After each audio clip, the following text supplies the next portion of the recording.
My brother called me at 5 in the morning to tell me our mother was dead and that he had inherited everything, but he did not know that Mom was sitting right across from me at the kitchen table dipping a buttered biscuit into her tea. My name is Booker Ross. I am 73 years old and I spent 40 years as a structural engineer building bridges that could withstand hurricanes and earthquakes. I know how to spot a hairline fracture in concrete before the whole thing comes crashing down. But nothing I ever studied in physics prepared me for the structural failure of my own bloodline. The crack in the foundation was my younger brother Kelvin. He has always been the type of man who would pray for rain just so he could sell you an umbrella he stole from your porch. It was Tuesday morning in Atlanta. The sun had not even broken the horizon yet. The house was quiet, filled with that heavy silence that only exists before the world wakes up. I was already awake because old men do not sleep much, and I was making a pot of Earl Grey tea. My mother, Mama Lucinda, was sitting in her usual spot by the window. At 94 years old, she moved a little slower, but her mind was as sharp as a fresh razor blade. She was humming an old gospel tune, waiting for her breakfast. Then the phone rang. It was not a normal ring. It sounded like an alarm. I looked at the caller ID and saw the name Kelvin flashing. My stomach tightened. My brother never called at 5 in the morning unless he was in trouble or he needed money, which for Kelvin were usually the same thing. I picked up the phone and pressed it to my ear, keeping my voice low so I would not disturb the peace of the morning. "Hello," I said. "Booker." His voice was a performance. I could hear the forced tremble in it, the way he was trying to sound like a man broken by grief. It was the same tone he used when he was 10 years old and broke Mrs. Johnson's window, trying to convince our father it was an accident. "Booker, it is Mom. She is gone." I stood there holding the phone, looking directly at my mother. She was chewing a piece of biscuit, looking out at the bird feeder in the backyard. She looked very much alive. In fact, she looked better than she had in years. "What do you mean she is gone, Kelvin?" I asked, my voice flat. I wanted to see how far he would take this. "She died last night, Booker. It was a massive stroke. It happened so fast. I found her in the kitchen in Chicago. She was cold by the time I got to her. The paramedics said she did not suffer." I watched Mama Lucinda take a sip of tea. The steam curled up around her silver hair.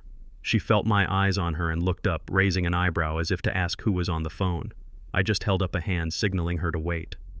"I am so sorry," Booker Kelvin continued, and I could hear him blowing his nose. It sounded wet and dramatic. "I know you haven't seen her in a long time, but I was there." I held her hand until they took her away. He was lying. He was lying about everything. He was lying about the stroke. He was lying about holding her hand. But the biggest lie was that I had not seen her. Kelvin thought Mama was still living in that old brick house on the south side of Chicago. He thought she was there alone, vulnerable, waiting to die. He did not know that 8 months ago I drove up there in my truck and took her out of that house.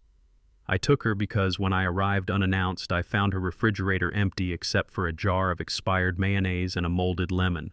I found bills piled up on the counter, bills Kelvin was supposed to be paying with her pension checks. I found my mother, the woman who raised us, with a spine of steel weighing 90 pounds and shivering under a thin blanket because the heat had been cut off. Kelvin did not know any of this because Kelvin had not visited her in 2 years. He lived 20 minutes away from her in Chicago, but he never came by unless he thought he could squeeze $1 out of her. So I took her. I packed her things, I put her in my truck, and I brought her down here to Atlanta to live with me. I changed her phone number. I did not tell Kelvin because I knew if he found out she was gone, he would try to move into the house. And now here he was, killing her off over the phone. "Where is she now, Kelvin?" I asked. "The coroner took her," he said quickly. Too quickly. "Listen, Booker, there is a lot to handle. I have already arranged for a direct cremation. It is what she wanted. She told me last week she did not want a fuss. No open casket, just ashes to ashes." I gripped the edge of the kitchen counter until my knuckles turned white. "Cremation. Of course. If you burn the body, there is no evidence. If there is no funeral, no one sees that the casket is empty. It was a smart plan for a stupid man." "And Booker," he said, his voice shifting gears. The grief was evaporating, replaced by business. "We need to talk about the estate." "The estate," I repeated. "Yeah. Look, Mom did not leave a will. We both know that. But under Illinois state law, since I was her primary caregiver, since I was the one there every day, making sure she ate and took her medicine, the court appoints me as the administrator." I almost laughed out loud. Primary caregiver. The man who let the heating gas get shut off in the middle of a Chicago winter was calling himself a caregiver. So here's the situation, Kelvin rushed on, afraid I would interrupt. I spoke to a lawyer this morning. Since I have been living here and taking care of the property, and since you have been gone for 20 years living the high life in Atlanta, it is only fair that I inherit the house. You have your own money, Booker. You don't need this. I have debts. Mom wanted me to have the house. She told me right before she passed. She said, Kelvin, keep the house. Don't let Booker sell it. My mother, who was currently spreading strawberry jam on her second biscuit, had never said any such thing. In fact, the last time she spoke about Kelvin, she said she prayed the Lord would give him common sense because he certainly wasn't born with it. I looked at the phone, visualizing my brother on the other end. I could imagine him perfectly. He was probably sitting in his rented apartment, or maybe he had already broken into Mom's empty house, feet up on her coffee table, drinking a beer at 5 in the morning, calculating how much he could get for the place. The neighborhood was gentrifying. That old brick house, paid off since 1985, was worth at least $600,000. To a gambling addict like Kelvin, that wasn't a house. It was a winning lottery ticket. So you are saying you get everything I asked? It is just the way it has to be, Booker, he said, and I could hear the defensive edge in his voice. Do not try to fight me on this. I have already filed the paperwork. I am the administrator. You get nothing, and honestly, don't bother coming up for the funeral. Like I said, it is just a cremation. I will scatter the ashes myself. It is better if you remember her how she was. Save your money on the plane ticket. He wanted to erase me. He wanted to steal the house, fake her death, and keep me in Atlanta so I would never find out the truth. It was bold. It was evil. And it was incredibly reckless. Okay, Kelvin, I said. Okay. He sounded surprised. Yeah. Okay. If that is what Mom wanted. Silence on the other end. He hadn't expected it to be this easy. He was ready for a fight. He was ready for me to scream and threaten to sue. You agree? He asked. I am an old man, Kelvin. I am tired. If you say you were there for her, I have to believe you. You are my brother. Right. Exactly, Booker. We are family. I am glad you are being reasonable about this. I really am. I will send you the paperwork, he said, his voice light and giddy now. The tears were completely gone. I just need you to sign a waiver giving up your claim to the estate so I can process the deed transfer. I will email it to you. Send it, I said. I hung up the phone. The kitchen was quiet again except for the sound of Mama Lucinda stirring her tea. I stood there for a long moment, feeling the cold anger settling in my chest. It wasn't the hot, explosive anger of youth. It was the cold, hard anger of a structural engineer realizing that the building must be condemned. Who was that on the phone so early? Mama asked, not looking up from her plate. That was Kelvin, I said. She paused, the spoon freezing in midair. What did that boy want? Did he ask for money? I told you not to give him a dime. Booker? No, Mama, I said, walking over and sitting down opposite her. He didn't ask for money. He called to tell me that you died last night. Mama Lucinda slowly put her spoon down. She turned her head and looked at me. Her dark eyes, framed by wrinkles that held nearly a century of history, narrowed. He said, what he said, you died of a stroke in the kitchen in Chicago. He said he held your hand while you passed, and he said you left him the house and I am not to come to the funeral because he is cremating you today. Mama stared at me. For a second I thought the shock might actually be too much for her heart. But I underestimated Lucinda Ross. Her shock didn't turn into fear. It turned into fury. Her hands, gnarled with arthritis, clenched into fists on the table. He said, I am dead, she whispered, her voice trembling with rage. That boy told you I am dead so he could sell my house. Yes, ma'am. Hand me the phone, Booker, she commanded, reaching out a shaking hand. Hand me the phone right now. I am going to call him and tell him exactly how dead I am. I am going to put the fear of God into him so deep he won't be able to sit down for a week. I hesitated. My instinct was to give her the phone. It would be satisfying. It would be an explosion. Kelvin would hear her voice from the grave and probably have a heart attack right there. It would be over in 5 minutes. But then I thought about the last 10 years. I thought about the gambling debts I had paid off for him. I thought about the times he stole Mama's jewelry. I thought about how he looked at us not as family but as resources to be mined. If we yelled at him now, he would just run. He would disappear, maybe try some other scam later. He would never learn. He would never pay. I pulled the phone back. No, Mama, I said gently. What do you mean no? Give me the phone. I reached out and covered her small hand with mine. Her skin was paper thin and warm. If you call him now, he will just hang up and run away, I said. He will deny it. He will say it was a misunderstanding. He will spin another lie, and he will get away with it just like he always does. Mama looked at me, her eyes searching mine. Then what do we do, Booker? Are we just going to let him tell people I am dead? Are we going to let him steal the house your father built with his bare hands? No, I said. We are going to let him think he succeeded. I stood up and walked to the window, looking out at the sunrise bleeding orange and purple across the Atlanta sky.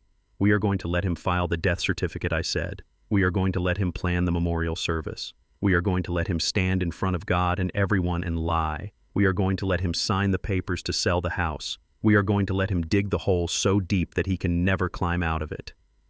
I turned back to my mother. You want justice? Mama? Justice isn't a phone call. Justice is a trap, and Kelvin just walked right into it. Mama Lucinda looked at me for a long time. She took a deep breath, picking up her tea again. The anger in her eyes cooled down into something sharper, something dangerous. She took a sip, swallowed, and then a small, grim smile appeared on her lips. Okay, Booker, she said softly. Let's bury him.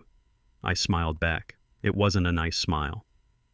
Before I continue this story and tell you how we orchestrated the most public downfall in the history of our family, I want to know where you are watching from. Are you the type to forgive and forget, or do you believe that some betrayals require a receipt? Let me know in the comments below. I walked into my study and opened my laptop. The first thing I did was not book a flight. I logged into my bank account and transferred $5,000 to a man named Reynolds. Reynolds was a private investigator I served with in Vietnam. He lived in Chicago. He was the kind of man who could find a needle in a haystack and then tell you who put the needle there and why. I typed a simple email to Reynolds, subject proof of life. Target Kelvin Ross. Mission document everything. He says our mother is dead. She's sitting in the next room. I want pictures of him celebrating. I want to know who he is talking to. I want to know who is helping him. Then I opened a new tab and searched for the obituary. Kelvin worked fast. It was already there, posted on a free memorial website. In loving memory of Lucinda Ross, 1929 to 2023, passed peacefully in her home surrounded by her loving son, Kelvin. I read the words and felt bile rise in my throat. Surrounded by her loving son. The audacity was breathtaking. My phone buzzed again. It was an email from Kelvin. Attached was a PDF waiver of interest in estate property. He had clearly had this ready for weeks, maybe months. He was just waiting for the right time to pull the trigger. I downloaded the document. I read it carefully. It was poorly drafted, probably something he downloaded off the internet, but it was legally binding if I signed it. It stated that I, Booker Ross, voluntarily gave up all rights to the property at 4522 South King Drive. I sat there, my finger hovering over the mouse. Most people would scream. Most people would call the police immediately. But I am an engineer. You don't demolish a building by hitting it with a hammer at random. You identify the load-bearing pillars. You weaken them one by one. And then gravity does the rest. I needed him to feel safe. I needed him to feel victorious. I printed the document. I signed it. But I didn't sign it with my legal signature. I signed it with a slight variation, a small loop in the B that I only used on documents I intended to contest later. It was a trick my father taught me. Always leave yourself a backdoor, son. I scanned it and emailed it back to Kelvin with a short note. Here it is. Take care of everything. I am too heartbroken to deal with this. Sent. The trap was set. Now I just had to wait for the rat to smell the cheese. But I wasn't just going to sit in Atlanta and wait. I needed to see the damage with my own eyes. I needed to see the face of the woman who was helping him because Kelvin was not smart enough to pull this off alone. He needed a brain, and I knew exactly who that brain belonged to. Jessica, his wife. The woman who smiled at family reunions while refusing to eat my mother's cooking. I walked back into the kitchen. Mama had finished her biscuit. Pack your bags, Mama, I said. She looked up. Where are we going? We are going home, I said. But not today. We are going to wait until the funeral. She nodded slowly. I want to wear my red dress, she said. The one your father bought me for our 50th anniversary. Why that one, I asked. Because she said taking another sip of tea if I am coming back from the dead, I want to look like I mean business. I watched her, this 94-year-old woman who had survived segregation, poverty, and the loss of a husband preparing to go to war with her own son. Kelvin had made a fatal calculation error. He thought he was dealing with a helpless old woman and a senile old man. He forgot that we came from a generation that didn't just survive storms, we built the shelters. I picked up my phone and dialed Reynolds. He answered on the first ring. "Booker, long time. I need eyes on my brother," I said. "He just told me Mom is dead." "I'm sorry to hear that," Reynolds said. "Don't be," I replied. "She's right here." There was a long silence on the line. Then I heard Reynolds chuckle. It was a dry, dark sound. "So it's like that, is it?" "It's like that," I said. "Start the clock." I hung up. The game had begun. And Kelvin had no idea that the pawns on his board were about to start moving on their own. Most men in my position would have been on the first flight to O'Hare International Airport. They would have stormed into that house on the south side of Chicago, kicked down the door, and choked the life out of their lying brother. But I am not most men. I am a structural engineer. You do not fix a cracking dam by punching it. You fix it by relieving the pressure in one area and increasing it in another until the water flows exactly where you want it to go. If I went to Chicago now, it would just be a domestic dispute. It would be my word against his. He would play the victim. He would say he made a mistake, that the stress of caregiving confused him. He would cry, and the judge would tell us to settle it in family court. No, I did not want a family dispute. I wanted a criminal conviction. I sat in my study in Atlanta looking at a framed photograph of the house at 4522 South King Drive. To a stranger, it was just a sturdy two-story red brick building in Bronzeville with a wide porch and a small yard. But to me, it was a monument. My father, big, intense Walter Ross, bought that house in 1965. He worked double shifts at the steel mill for 20 years to pay it off. He laid the hardwood floors himself. He planted the oak tree in the back that was now tall enough to shade the entire roof. That house was the only reason my mother had security in her old age.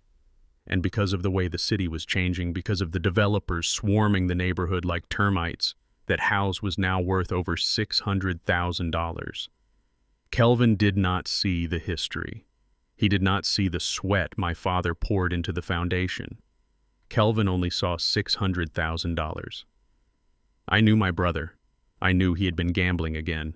I had seen the signs the last time we spoke, the way his eyes darted around, the way he licked his lips when he talked about money. He was likely in deep with loan sharks, the kind of men who do not accept excuses. That was why he was desperate enough to kill our mother on paper. He needed that house to pay for his life, even if it meant destroying ours. I picked up the phone again. Reynolds had texted me a confirmation. He was in position. Reynolds was a man I met in the jungle of Vietnam in 1971. We were both young, scared, and far from home. He was a reconnaissance specialist then, and he was a private investigator now. He didn't have an office. He worked out of his van, and he was the best in Chicago. He didn't care about the law as much as he cared about the truth. "I need you to understand something, Reynolds," I had told him when I wired the money. "I don't just want you to watch him. I want you to document every breath he takes. If he sneezes, I want to know who handed him the tissue." I waited. The waiting is the hardest part of any demolition. You set the charges, you clear the area, and you stand there with your hand on the plunger, sweating, wondering if the wiring is right. I spent the rest of that day tending to Mama. We didn't talk much about Kelvin. We watched old westerns on the television and ate soup. Every now and then she would look at me and ask, "Is he still digging Booker?" And I would nod and say, "Yes, Mama, he is digging the hole deeper every hour." At 8 o'clock that evening, my computer chimed. It was an email from Reynolds. The subject line was simply, "You are not going to believe this." I opened the email. There was no text, just a series of high-resolution photographs and a video file. I clicked on the first photo. It was taken from a car parked across the street from my mother's house. The timestamp was 7:30 p.m. The house was lit up like a Christmas tree. Every light in every room was blazing. There were 4 cars parked in the driveway and 2 more on the street. These weren't funeral cars. One was a bright red convertible, another was a luxury SUV. I clicked the next photo. It was a zoom in on the front porch. There was Kelvin. He wasn't wearing black. He wasn't wearing a suit. He was wearing a Hawaiian shirt and holding a bottle of champagne. He was laughing, his head thrown back, his mouth open wide. Next to him was Jessica, my sister-in-law. I have always tried to be a fair man. I tried to give Jessica the benefit of the doubt when Kelvin married her 5 years ago. She was younger than him, 40 years old, with bleached blonde hair and a smile that never quite reached her eyes. She liked to talk about her refined upbringing, but she spent money like a sailor on shore leave. She treated my mother like a nuisance, like a piece of old furniture that clashed with her decor. In the photo, Jessica was wearing a white dress. 12 hours after her mother-in-law supposedly died. She was holding a crystal flute glass, one of my mother's good crystal glasses that she only used for Easter dinner. Jessica was toasting. My hand shook as I clicked on the video file. The audio was clear. Reynolds must have used a parabolic microphone. The video showed Kelvin and Jessica standing in the center of the living room. The curtains were open. They didn't care who saw. They wanted the world to see. Kelvin was popping the cork on the champagne. The foam spilled over onto my mother's Persian rug, the rug she had cleaned by hand for 30 years. "To freedom," Kelvin shouted, raising the bottle. "To the jackpot," Jessica screamed back. Her voice was shrill, piercing through the speakers of my laptop. They clinked glasses. Jessica took a long gulp and then grabbed Kelvin by the collar, pulling him down for a kiss. When she pulled away, she looked directly out the window as if she were looking right at me, right at the camera. "I cannot believe we pulled it off," she said, laughing. "I thought that old witch would never die." "She is not dead, babe. She is just evaporated," Kelvin said, slurring his words slightly. He was already drunk. "Who cares?" Jessica spun around, her arms wide, encompassing the living room. "Look at this place, Kelvin. The woodwork, the molding. The realtor said we can get $650 if we stage it right. $650,000. Do you know what we can do with that? We can pay off the guys," Kelvin said, his voice dropping a little. "Screw the guys," Jessica snapped. "We pay them the minimum. The rest is for us. We are going to Paris. We are going to get that condo in Florida. I am done with Chicago winters. Finally, the old hag is gone, and we are rich. We are finally rich."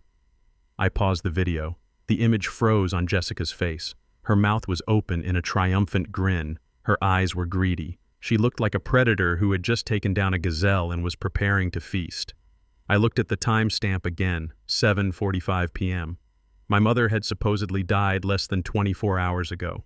A normal son would be at the morgue. A normal son would be calling relatives. A normal son would be sitting in the dark, mourning. Kelvin and Jessica were throwing a party. They weren't just celebrating money. They were celebrating the death of the woman who gave Kelvin life. They were dancing on her grave before it was even dug. I felt a coldness spread through my veins that had nothing to do with the air conditioning. It was the absolute final severance of the bond between brothers. Up until this moment, a small, foolish part of me hoped that maybe Kelvin was being coerced. Maybe he was scared, maybe he was just weak. But looking at that video, I saw the truth. He wasn't weak. He was willing. He was enjoying this. He felt entitled to it. And Jessica, she was the architect. Kelvin was the hammer, but she was the hand swinging it. She was the one talking about realtors. She was the one talking about Paris. She had been planning this. She had been waiting for my mother to die, like a vulture waiting on a branch. I saved the video to 3 different hard drives. I emailed a copy to my lawyer. Then I called Reynolds. "Did you get it?" he asked. "I got it," I said. "Do you want me to go knock on the door?" Reynolds asked. "I can go over there and scare them straight, Booker. I can put the fear of God in them." "No," I said. My voice was calm, almost robotic. "Don't touch them. Don't let them know you are there. You want to let them keep partying." Reynolds sounded disgusted. "They are spilling wine on your mama's rug, Booker. Let them party," I said. "Let them drink every bottle in the house. Let them feel invincible." I looked at the frozen image of Jessica again. When you catch a rat, Reynolds, you don't snap the trap when it sniffs the cheese. You wait until it takes the whole bite. You wait until it is so busy eating that it doesn't hear the spring coiling back. "What is the next move?" he asked. "Go to the hospital," I said. "Find out whose body he claimed. He has a death certificate. That means there is a body. Find out who he burned. Copy that," Reynolds said. I closed the laptop and walked out of the study. The house was dark now. I walked down the hallway to the guest room where Mama was sleeping. The door was cracked open. I could hear her soft, rhythmic breathing. I stood there for a long time listening to the sound of her life. Kelvin had made a mistake. He thought the money was the power. He thought the house was the power. But he was wrong. The power was the truth, and I was hoarding the truth like ammunition. He wanted to play dead fine. We would play dead. But when we rose, it wouldn't be a resurrection. It would be a reckoning. I went back to the kitchen and made myself another cup of tea. I had a lot of work to do. Creating a legal hell for your own brother takes a lot of paperwork, and I intended to cross every T and dot every I. I wanted to make sure that when the gavel came down, it would sound like a thunderclap. The party in Chicago was just getting started. But down here in Atlanta, the storm was gathering. And unlike the weather, this storm had a name, and it was heading straight for 4522 South King Drive. I sat there in the dim light of my home office and watched the printer spit out the document. It was a slow, rhythmic sound, like a machine gun firing in slow motion. The paper was warm when I picked it up. It was a standard state of Illinois certificate of death. It had the official seal. It had the signature of the attending physician. And right there in the center of the page, in bold black letters, was the name Lucinda May Ross. According to this piece of paper, my mother was dead. I read the details. Date of death, yesterday. Time, 8:42 p.m. Cause of death, acute ischemic stroke. Place of death, Cook County Hospital. Informant, Kelvin Ross. Son. It was a masterpiece of fiction. If I were a different man, I might have been impressed by the thoroughness of the lie. But I am not a different man. I am a man who looks at a blueprint and asks where the load-bearing walls are. And looking at this document, I knew the structure was unsound. My phone rang. It was Reynolds. "I have the answer, Booker," he said. His voice was rough, like gravel grinding against steel. "And you are not going to like it. Tell me," I said. "I went to the hospital records department," Reynolds said. "I called in a few favors. I found out who died in that bed at 8:42 p.m. last night. It wasn't Mom," I said. "No, it wasn't your mother. But it was a Lucinda Ross." I frowned, leaning back in my leather chair.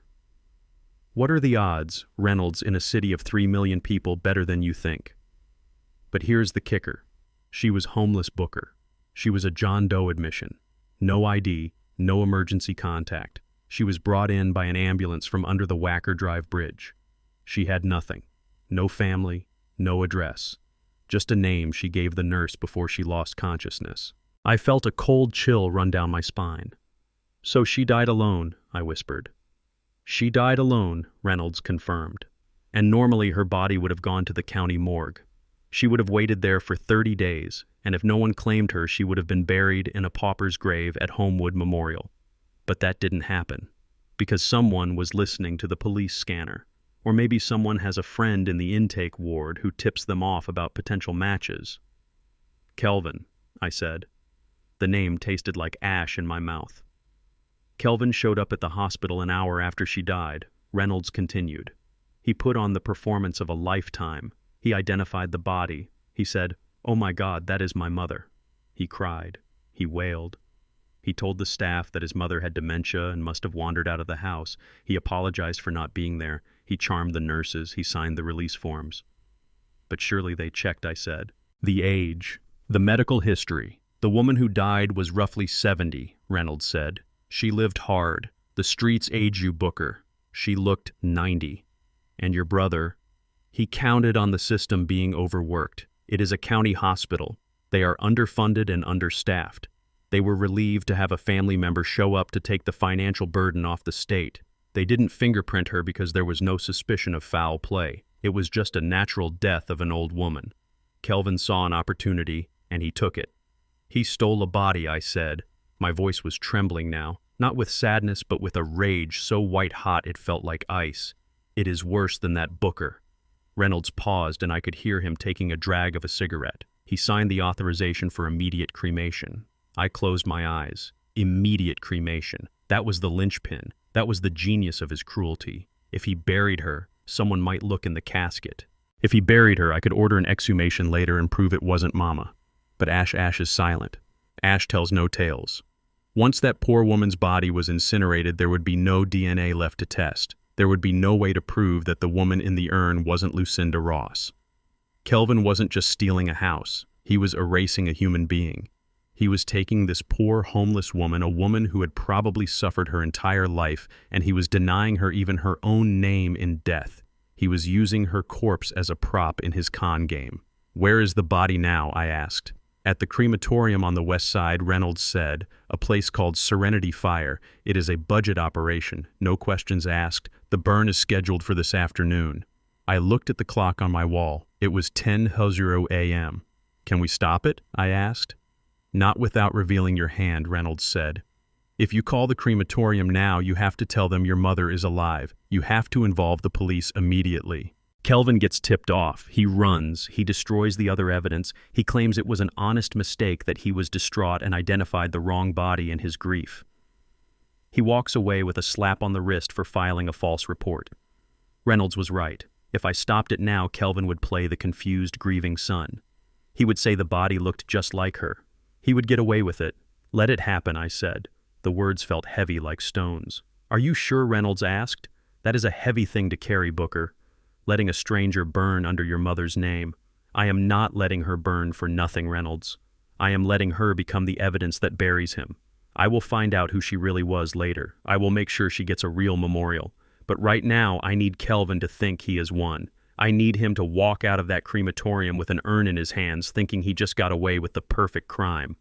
I hung up the phone. My hands were shaking. I had to grip the edge of my desk to steady them. I walked out of my office and down the hall to the kitchen. Mama Lucinda was sitting there reading the newspaper. She looked up at me, smiling. "Is everything all right, Booker? You look like you saw a ghost." I looked at her. I looked at the way the morning light caught the silver in her hair. I looked at the wrinkles around her eyes that crinkled when she smiled. She was so alive. She was warm and solid and real.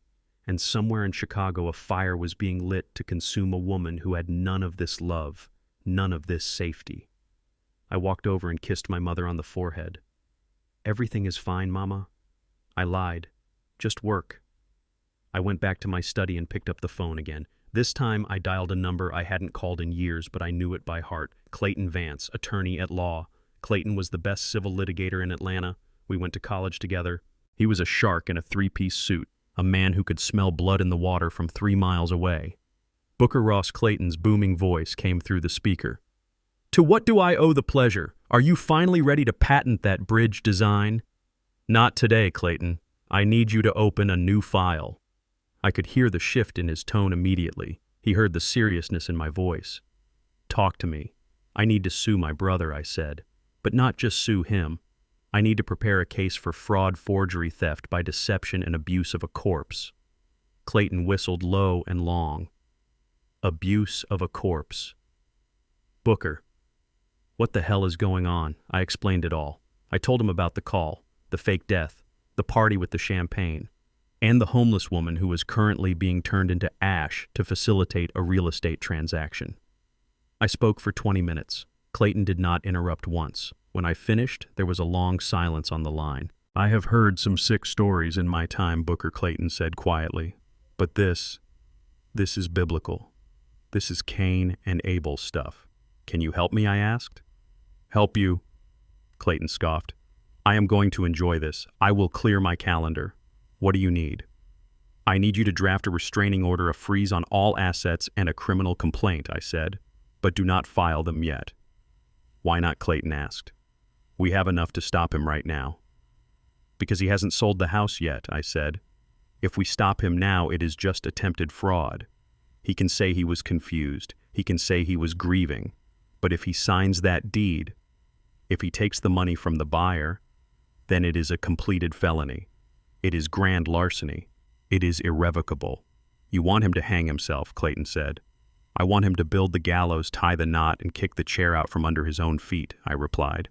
"I want you to have the papers ready. I am coming to Chicago on Friday. I will bring Mama." "We will walk into that house right when he is signing the papers." "Booker, that is dangerous," Clayton warned. "If he is desperate enough to burn a body—" "He is a coward, Clayton. He is tough when he thinks no one is watching. He is tough when he is bullying a 94-year-old woman. But when he sees me, when he sees the law, he will crumble. Just draft the papers. I want everything ready to drop on his head like a 10-ton weight." "Consider it done," Clayton said. "I will have a courier bring the drafts to your house tonight." "And Booker." "Yeah, I am sorry about your brother. I know you tried to help him. I didn't answer. I just looked at the death certificate on my desk one last time. The brother I tried to help died a long time ago. The man in Chicago is a stranger, and I treat strangers who threaten my family exactly the way they deserve. I hung up the phone. The trap was set. The bait was taken. Now all I had to do was wait for the funeral. Kelvin wanted a show. I would give him a show. I would give him a resurrection he would never forget. I opened my laptop again and looked at the email from Kelvin. He had sent a follow-up. Bro, just checking you got the waiver. The crematorium says the ashes will be ready tomorrow. I found a nice spot by the lake to scatter them. Hope you are holding up. I typed a reply. I am holding up fine, Kelvin. Scatter them well. Make sure the wind is blowing the right way. See you sooner than you think. I didn't send it. I deleted the draft. Instead, I typed, waiver signed and sent. Do what you have to do. I hit send. Then I went to the closet and pulled out my black suit. It smelled like cedar and old memories. I brushed off the dust. I hadn't worn it since my wife's funeral. I hated this suit. But Mama was right. If we were going to come back from the dead, we needed to dress for the occasion. I walked to the window and looked north toward Chicago. Enjoy your champagne, Kelvin, I whispered to the empty room. Enjoy the silence. Because the noise is coming, and it is going to be deafening. If Kelvin was the blunt instrument that broke our family apart, then Jessica was the poison that seeped into the cracks to make sure it could never be put back together. My brother had always been a hustler and a gambler, but he lacked the organizational skills to dismantle a life as completely as what I was witnessing now. Kelvin saw the house as a pile of cash, but Jessica saw our family history as an inconvenience that needed to be scrubbed away to make room for her delusions of grandeur. I spent the next morning in my study with Reynolds on the other line and a live feed of Facebook Marketplace open on my monitor. It was a digital garage sale of my entire childhood. I watched in real time as the physical evidence of the Ross family legacy was photographed, uploaded, and captioned with insults. The first item to appear was the quilt. It was a heavy patchwork blanket made of scraps of wool and cotton. To the untrained eye, it looked like old bedding. Jessica had listed it for $15. The caption read, "Old dusty blanket, heavy and smells like mothballs. Perfect for a dog bed or moving padding. Porch pickup only." My hand hovered over the mouse and I felt a tremor in my fingers that had nothing to do with age. That quilt was not a dog bed. My grandmother had stitched that quilt by hand in 1942 while her husband was fighting in the Pacific. Every square of fabric came from a dress she had worn, or a shirt my grandfather had worked in. That quilt had kept me warm when I had the measles at age 6. It had comforted Kelvin when he came home crying after his first heartbreak. It was not fabric, it was DNA. It was history. And Jessica was selling it for the price of 2 lattes because she thought it smelled old. Next came the dining room chairs. Hand-carved oak. My father had bought them at an estate sale in 1968 and refinished them himself in the garage. He spent weeks sanding down the varnish until his hands were raw just so we would have a respectable place to eat Sunday dinner. Jessica listed them as outdated wooden chairs, heavy and ugly, free to whoever can haul them away today, need space ASAP. She was clearing the stage. She was erasing us. Reynolds spoke in my ear. "She is moving fast, Booker. I am sitting 2 houses down. I see people pulling up to the curb. They are loading up your life into pickup trucks. Let them take it," I said. My voice was hollow. "You want me to stop them?" Reynolds asked. "I can go buy it all, Booker. I can act like a buyer and store it in my van." "No," I said. "If you buy it, she gets the money. If you buy it, she thinks she is succeeding. We need the house to be empty. We need her to feel like she has won." "But the Bible, Booker. Look at the latest listing." I refreshed the page. My stomach dropped. There it was, the family Bible. The leather cover was cracked and worn. The pages were soft as onion skin. Inside the front cover were the names of 5 generations of Rosses, births, deaths, marriages. It was the only record we had of some of our ancestors who were born before the county kept records for black folks. Jessica had listed it for $5. The caption said, "Old book, religious stuff, good for crafts or decoupage." Decoupage. She wanted someone to cut up my ancestors' names to decorate a coffee table. I closed my eyes and took a deep breath. I had to think like an engineer. When a building is being demolished, you cannot save the wallpaper. You have to focus on the foundation. The Bible was just paper. The history was in my blood. The history was sitting in the next room eating oatmeal. I could not risk the main objective to save a book. Let it go, Reynolds, I said. Just then my cell phone rang. The screen lit up with her name. Jessica. I let it ring twice.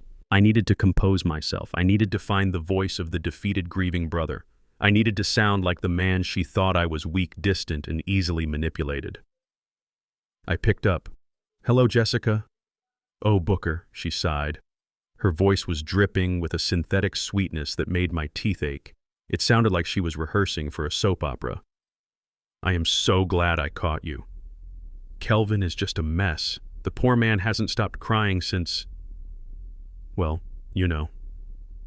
I looked at the photo Reynolds had sent me earlier of Kelvin popping champagne. How is he holding up? I asked. Not good, Booker. Not good at all. He is devastated. Mom was his whole world, you know. He was with her every single day. It is hitting him so hard.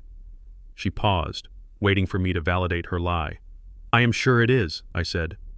Listen, Booker, she continued, her voice dropping to a conspiratorial whisper. We need to talk about the funeral, or rather, the lack of one. I know Kelvin told you about the cremation, but I wanted to explain why we made that decision. Go ahead. It was Mom's wish, she said. She was very clear about it in her final days. She said she didn't want people staring at her. She didn't want sadness. And honestly, Booker, she was worried about you. Worried about me, I asked. Yes. She knew how busy you are down there in Atlanta with your big important projects. She always said Booker has his own life now he is too good for us. She didn't want to be a burden to you. She specifically said, tell Booker not to come. Tell him to save his money. Flights are so expensive these days, and she knew you are on a fixed income. I am a retired structural engineer with a pension and a portfolio that could buy Jessica's entire existence 10 times over. But to her, I was just an old man in the South. She was trying to frame my absence as a favor to me while simultaneously twisting the knife about my relationship with my mother. She said I was too good for you, I asked, playing the part. Well, you know how she got at the end, Jessica said. Her mind wasn't all there. She had a lot of anger, Booker. To be honest, she held a grudge against you. She felt you abandoned the family. I looked over at the open door of my study. I could see Mama Lucinda's slippered feet resting on the ottoman. She held a grudge, I repeated. It was the dementia, Jessica said quickly. We don't hold it against her, but that is why I am calling. I think it would be a mistake for you to come up here right now. The energy in the house, it is very heavy. And if you come here, it might disturb her spirit. You know how superstitious old folks can be. If you come here and she died angry at you, well, we just want her to rest in peace. Plus, there is nothing for you to do. We have handled everything. The house is being cleaned out. We are donating all her old junk to charity. Donating, I asked. Is that what you call it? Yes, just clearing out the clutter so we can process everything. It is a lot of work, Booker. Kelvin is exhausted. I am exhausted. We are doing this all for the family. We don't want you to have to lift a finger. Just stay in Atlanta, light a candle, send a card. That is what she would have wanted. She was boxing me out. She was using my mother's ghost to build a wall around Chicago. She wanted to make sure I didn't see the empty house. She didn't want me to see the for sale sign that I knew was already sitting in the trunk of her car. And most of all, she didn't want me to talk to the neighbors. I leaned back in my chair. She thought she was the puppet master. She thought she was pulling my strings. You make a lot of sense, Jessica, I said slowly. I could hear her exhale. It was the sound of a tension cable snapping. I am glad you understand, she said. We just want what is best for everyone. You are right, I said. I probably shouldn't come. I am an old man. Travel is hard on me. And if Mom didn't want me there... Exactly, Jessica interrupted. Why spend the money? Why put yourself through the stress? We will send you some of the ashes. You can have your own private ceremony. That sounds appropriate, I said. Great, she said. Her voice was bright now, chirpy. The grief mask had slipped completely. So, we are agreed. You stay there, we handle things here.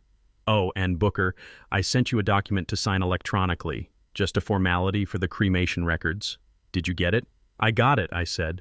Wonderful. Sign that as soon as you can. We want to make sure the paperwork is clean. Jessica, I said, dropping my voice slightly. Yes. Just promise me one thing. Anything, Booker. Take care of the house. That place meant everything to Dad. And the things inside. Just make sure they go to people who will appreciate them." There was a pause, a beat of silence where I could practically hear her rolling her eyes. "Of course, Booker," she said. "We are treating everything with the utmost respect. We are cherishing every memory." "Thank you, Jessica. You are a good sister-in-law." We said our goodbyes. She hung up thinking she had just played the greatest hand of poker in her life. She thought she had convinced the gullible old man to stay in his hole. She thought she had cleared the last obstacle between her and the payday. I put the phone down and walked into the living room. Mama Lucinda was watching a game show. She looked up as I entered. "Was that the witch?" she asked. Mama didn't mince words. "That was Jessica," I said, sitting down on the sofa next to her. "What lies did she tell today?" Mama asked. "She is selling your Bible for $5, I said. "And the quilt Grandma made. She listed it as a dog bed." Mama's face didn't crumble. It hardened. Her jaw set in a line that I recognized from my childhood. It was the look she gave me when I was a teenager and thought I could outsmart her. It was the look of a matriarch who was done being polite. "A dog bed," she whispered. "And she said I shouldn't come to the funeral," I continued. "She said you died hating me. She said you thought I was too good for this family. She said my presence would disturb your spirit." Mama let out a short, sharp laugh. It was a dry sound devoid of humor. "She doesn't know anything about spirits," she said, "but she is about to learn." I took Mama's hand. Her skin was dry, but her grip was strong. "She thinks I am staying here, Mama. She thinks I am scared and broke. She thinks she has won." "Good," Mama said. "Let her think she is the queen of the castle. Let her sell the chairs. Let her sell the quilt. Those are just things, Booker. The memories are in here." She tapped her chest. "And the justice?" "The justice is coming with us." I looked at the time. It was noon. "I need to call Clayton," I said. "We need to expedite the filing. If she is clearing the house, that means the buyer is close. She is staging it." "Go," Mama said. "Do what you have to do." "But, Booker..." "Yes, Mama. Get that Bible back. I don't care how you do it. You tell your friend Reynolds to buy it. You tell him I will pay him back with interest. But I am not letting that heifer sell my ancestors for $5. I smiled. "I already texted him, Mama. He bought it 10 minutes ago. He is picking it up right now." Mama Lucinda leaned back in her chair and closed her eyes. "Good," she said. "Now let me watch my show. I need to rest. I have a funeral to attend on Friday." I walked back to my office. The anger I felt toward Jessica had shifted.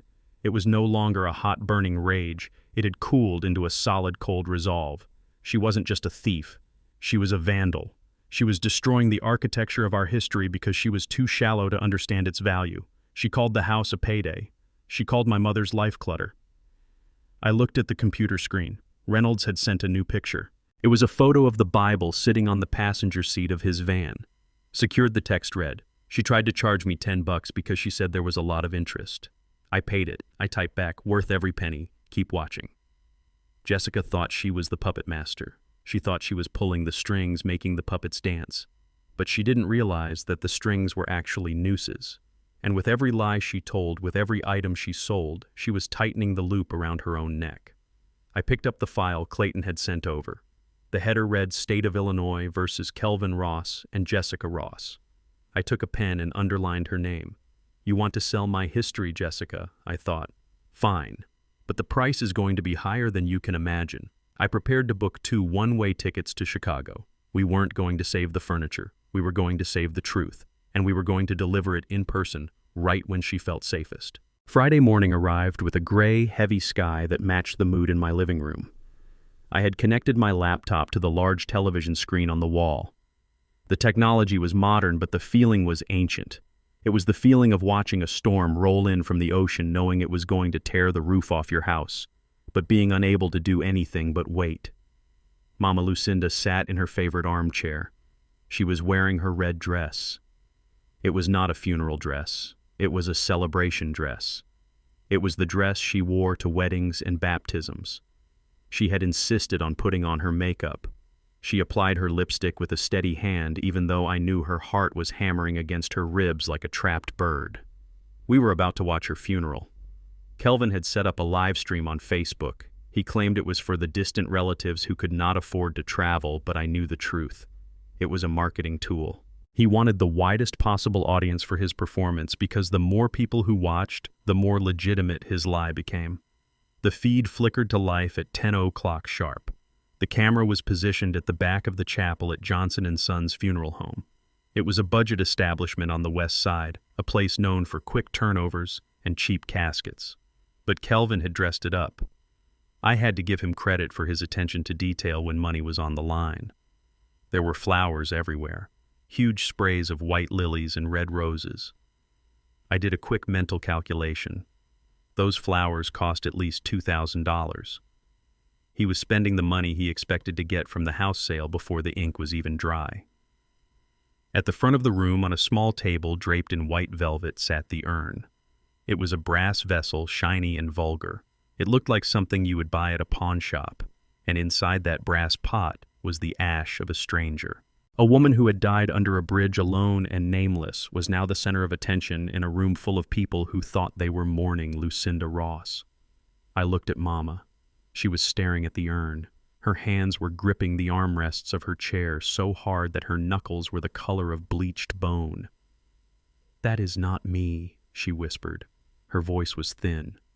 "That is not me in that pot, Booker." "I know, Mama," I said softly. "I know." The pews were full. I recognized the faces. There was Mrs. Gable from next door wearing the same black hat she had worn to my father's funeral 20 years ago. There was Deacon Miller leaning on his cane, his head bowed in prayer. There were the ladies from the choir holding tissues and fanning themselves with church programs. These were good people. They were people who had eaten at my mother's table. They were people who had prayed with her and laughed with her. And they were being used. They were extras in a movie directed by a sociopath. Then Kelvin walked into the frame. He was wearing a black suit that fit him a little too tightly around the waist. He walked with a stoop, a heavy, trudging gait that suggested a man crushed by the weight of the world. He was holding a handkerchief to his face. Behind him walked Jessica. She was wearing a black dress that was inappropriate for a funeral. It was too short, too tight, and cut too low. She wore sunglasses big enough to cover half her face, and she was clinging to Kelvin's arm as if she were the one who needed support. They sat in the front row. I watched as Mrs. Gable leaned over and patted Kelvin's hand. I saw Kelvin nod and wipe a tear from his cheek. "He is good," I said. I hated to admit it, but he was good. "He is the devil," Mama said. The service began. The preacher was a man I did not recognize. He was not from Mama's church. He was likely a hired hand, someone Kelvin paid to say generic words about a woman he had never met. He spoke about peace and rest. He spoke about the circle of life. He mispronounced my mother's middle name, calling her Lucille instead of Lucinda. Mama flinched at the mistake. Then came the moment we had been waiting for. The eulogy.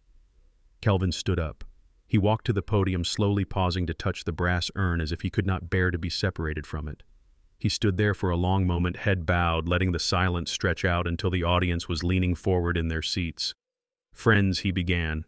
His voice cracked perfectly on the first word. "Family. Neighbors." He looked up, tears streaming down his face. I wondered if he had used an onion or if he was just that talented. "You all knew my mother as a strong woman. You knew her as the pillar of this community. But over the last few years, I knew her as something else. I knew her as a fragile bird that needed to be protected." I felt the bile rising in my throat. Fragile bird. This was the woman who chased a burglar out of her house with a cast-iron skillet when she was 70. "My brother Booker could not be here today," Kelvin continued, and a murmur went through the crowd. "He is busy in Atlanta. He has his own life. But that is okay, because it gave me the privilege, the absolute honor of caring for my mother in her final days." He paused to wipe his nose. "I want to tell you about her last night," he said. His voice dropped to a whisper and the camera zoomed in. I was sitting by her bedside. She was so weak she could hardly lift her head. I had been feeding her soup spoon by spoon, just like she used to feed me when I was a baby. I wiped her brow. I held her hand, and she looked at me with those beautiful eyes, and she said, "Kelvin, you are a good son. You are the only one who really stayed." "Liar," Mama shouted at the screen. She stood up from her chair, trembling with rage. "Liar! I haven't seen you in 2 years. You never fed me soup. You stole my food stamps." I stood up and put my arm around her, but she was rigid with anger. He wasn't finished. "She told me she was worried about the house," Kelvin said. She was worried about what would happen to the home my father built, and I promised her right there as she took her last breath. I said, "Mama, I will protect it. I will make sure it stays in the family. I will use it to build a future just like you wanted." And she squeezed my hand one last time, and she smiled. And then she was gone. The crowd in the church was weeping. Mrs. Gable was sobbing into her handkerchief. Even the hired preacher looked moved. It was a masterful piece of fiction. He had painted himself as the saint and me as the absentee villain. He had rewritten history to justify his theft. And friends, Kelvin said, his voice becoming stronger now, more businesslike. Mama didn't have insurance. She didn't believe in it. And the medical bills from her care are overwhelming. I spent every dime I had to make sure she was comfortable. I don't regret it. I would do it again. But now I am asking for your help. Not for me, but to honor her memory. Jessica stood up then.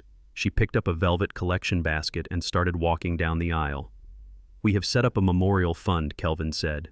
"Anything you can give will help us pay for this beautiful service and settle her final debts so she can rest in peace without owing a soul." I watched in horror as the basket moved from row to row. I saw Deacon Miller, who I knew lived on a fixed pension, pull a crumpled $20 bill from his pocket and drop it in. I saw the choir ladies opening their purses. They were paying him. They were giving their hard-earned money to a man who had just scammed them. They were paying for a cremation that cost $300 while he pocketed the rest. "He is robbing them," Mama whispered. She had stopped shouting. Her voice was now cold and hollow. "He is robbing my friends in my name." Jessica was moving through the crowd, nodding solemnly, touching people on the shoulder, thanking them. I could see the greed in her eyes even through the sunglasses. Every dollar that dropped into that basket was a victory for her. She wasn't mourning, she was counting. Kelvin stepped down from the podium. He went back to his seat and put his arm around Jessica. He looked at the camera one last time. He looked directly into the lens, and for a split second the mask slipped. He gave a tiny, almost imperceptible smirk. It was a look that said, "I won." Then the feed went black. The silence in my living room was deafening. I walked over and turned off the television. The screen faded to black, but the image of that brass urn burned in my mind. "He is dead to me," Mama said. She sat back down in her chair. She smoothed the fabric of her red dress. Her face was dry. She had not shed a single tear during the entire broadcast. "He is not my son," she said. "Son. My son died a long time ago. That thing, that man in the suit, he is a monster." I knelt down beside her chair. "We leave tomorrow, Mama," I said. She looked at me. Her eyes were hard, like flint. "No," she said. "We leave tonight." I looked at her surprised. "Tonight?" "I want to be there before the sun comes up," she said. "I want to be standing on that porch when he comes to put the for sale sign in the yard. I want him to see me and think he has seen a ghost. I want to see the color drain from his face before I send him to hell." I nodded. I understood. The anger was fueling her, giving her an energy I hadn't seen in a decade. "Okay," I said. "I will pack the car." I went into my office to grab the file Clayton had sent over. The legal trap was ready. The restraining order, the fraud complaint, the affidavit from the hospital regarding the John Doe corpse. It was all there. I picked up the phone and called Reynolds. "It is done," Reynolds said. "I saw the whole thing. I got the license plates of every car there. I got video of Jessica counting the cash in the back room while the preacher was still praying." "How much?" I asked. "Looks like about $2,000, Reynolds said. "Not a bad haul for an hour of acting." "Keep the tape safe," I said. "We are coming up. We are leaving tonight." "Drive safe," Booker Reynolds said. "The weather in Chicago is turning. There is a storm coming." I looked out the window at the Atlanta sky. "The storm is already there." "Reynolds," I said, "it is driving a Ford F-150, and it is bringing the wrath of God with it." I hung up. I walked through the house, turning off the lights. I felt a strange sense of calm. The waiting was over. The strategy was set. Kelvin thought he had buried his past. He thought he had burned the evidence. But he forgot the most basic rule of engineering. You cannot build a stable structure on a foundation of lies. Eventually the ground shifts. Eventually the cracks appear. And eventually the whole thing comes crashing down. I went to the garage and started the truck. The engine roared to life, a deep guttural sound in the quiet night. Mama came out the side door carrying her purse and her Bible. She climbed into the passenger seat without a word. She looked straight ahead, her jaw set, her eyes focused on the road. "Let's go get my house back," she said. I put the truck in gear and we rolled out into the darkness, heading north, heading toward the conflict, heading toward the moment when the dead would rise and the living would pay. Most people think that stealing a house is a complicated process involving months of paperwork and bureaucracy, but my brother Kelvin was about to prove that you can dismantle a legacy in less than an hour if you are desperate enough. The ink on the fake death certificate was barely dry when the shark started circling. I was sitting in my truck with Mama Lucinda. We were somewhere on I-65 crossing the border between Tennessee and Kentucky. The road was dark and the rhythm of the tires on the asphalt was hypnotic. But my mind was 300 miles ahead in Chicago. I had Reynolds on the speakerphone. He was parked down the street from the house and he had managed to slip a listening device into the mail slot earlier that morning. "He is here," Reynolds said. "The buyer. He drove up in a black Mercedes. Looks like money." I gripped the steering wheel. I knew this type of man. I had dealt with them my entire career in construction. They were developers who looked at a neighborhood not as a community of families, but as a spreadsheet of undervalued assets. They didn't see homes, they saw footprints for luxury condos. "Who is it?" I asked. Reynolds adjusted his frequency. "Name is Thorne. Marcus Thorne. He is a mid-level developer, known for flipping properties fast. He buys cash, he asks no questions, and he doesn't care who gets hurt as long as the title clears." I looked over at Mama. She was asleep, her head resting against the window. I was glad she couldn't hear this. "Turn up the audio, Reynolds," I said. "I want to hear the deal." The sound of static filled the cab of my truck, followed by the clear, crisp sound of voices in my mother's living room. I stood in the doorway of that house myself in my mind. I could see the worn velvet sofa where my father used to read the paper. I could see the piano where I learned to play scales. And now, standing in the middle of that sacred space, were 3 vultures picking at the bones of a life that wasn't even finished yet. "Mr. Ross, this is a very interesting situation," Thorne was saying. His voice was smooth, polished, like a stone. "I must say I have never seen a probate open and close this quickly. Your mother passed away. Yesterday I held my breath. This was the weak point. This was the crack in the foundation. Any legitimate businessman would walk away. You don't buy a house 24 hours after the owner dies. The body isn't even cold. The legal period for contesting the will hasn't even started." Kelvin's voice came through the speaker. It was high-pitched, nervous. "Well, you know how it is, Mr. Thorne. It was a long illness. We were prepared. Mom didn't want the house to sit empty. She wanted us to move on. We just want to get it done." I could hear the hesitation in Thorne's silence. He smelled fear. He smelled desperation. And when a developer smells desperation, the price goes down. "I understand that," Kelvin, Thorne said slowly. "But the title transfer, usually there is a waiting period. There are creditors to notify. If I hand you a check today and a cousin pops up tomorrow claiming he owns half the house, I am the one left holding the bag. This paperwork, it looks rushed."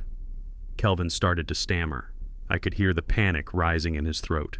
He was losing him. The fish was spitting out the hook. No, there is no one else. Just me. I am the only son. I mean, my brother is out of the picture. He signed a waiver. I have it right here. I smiled in the darkness of the truck cab. The waiver. The one I had signed with the loop in the B. The one that was worthless. Thorne was still skeptical. "I don't know, Mr. Ross. My legal team is going to want to vet this. Maybe we should wait a week. Let the dust settle." This was the moment. Kelvin was drowning.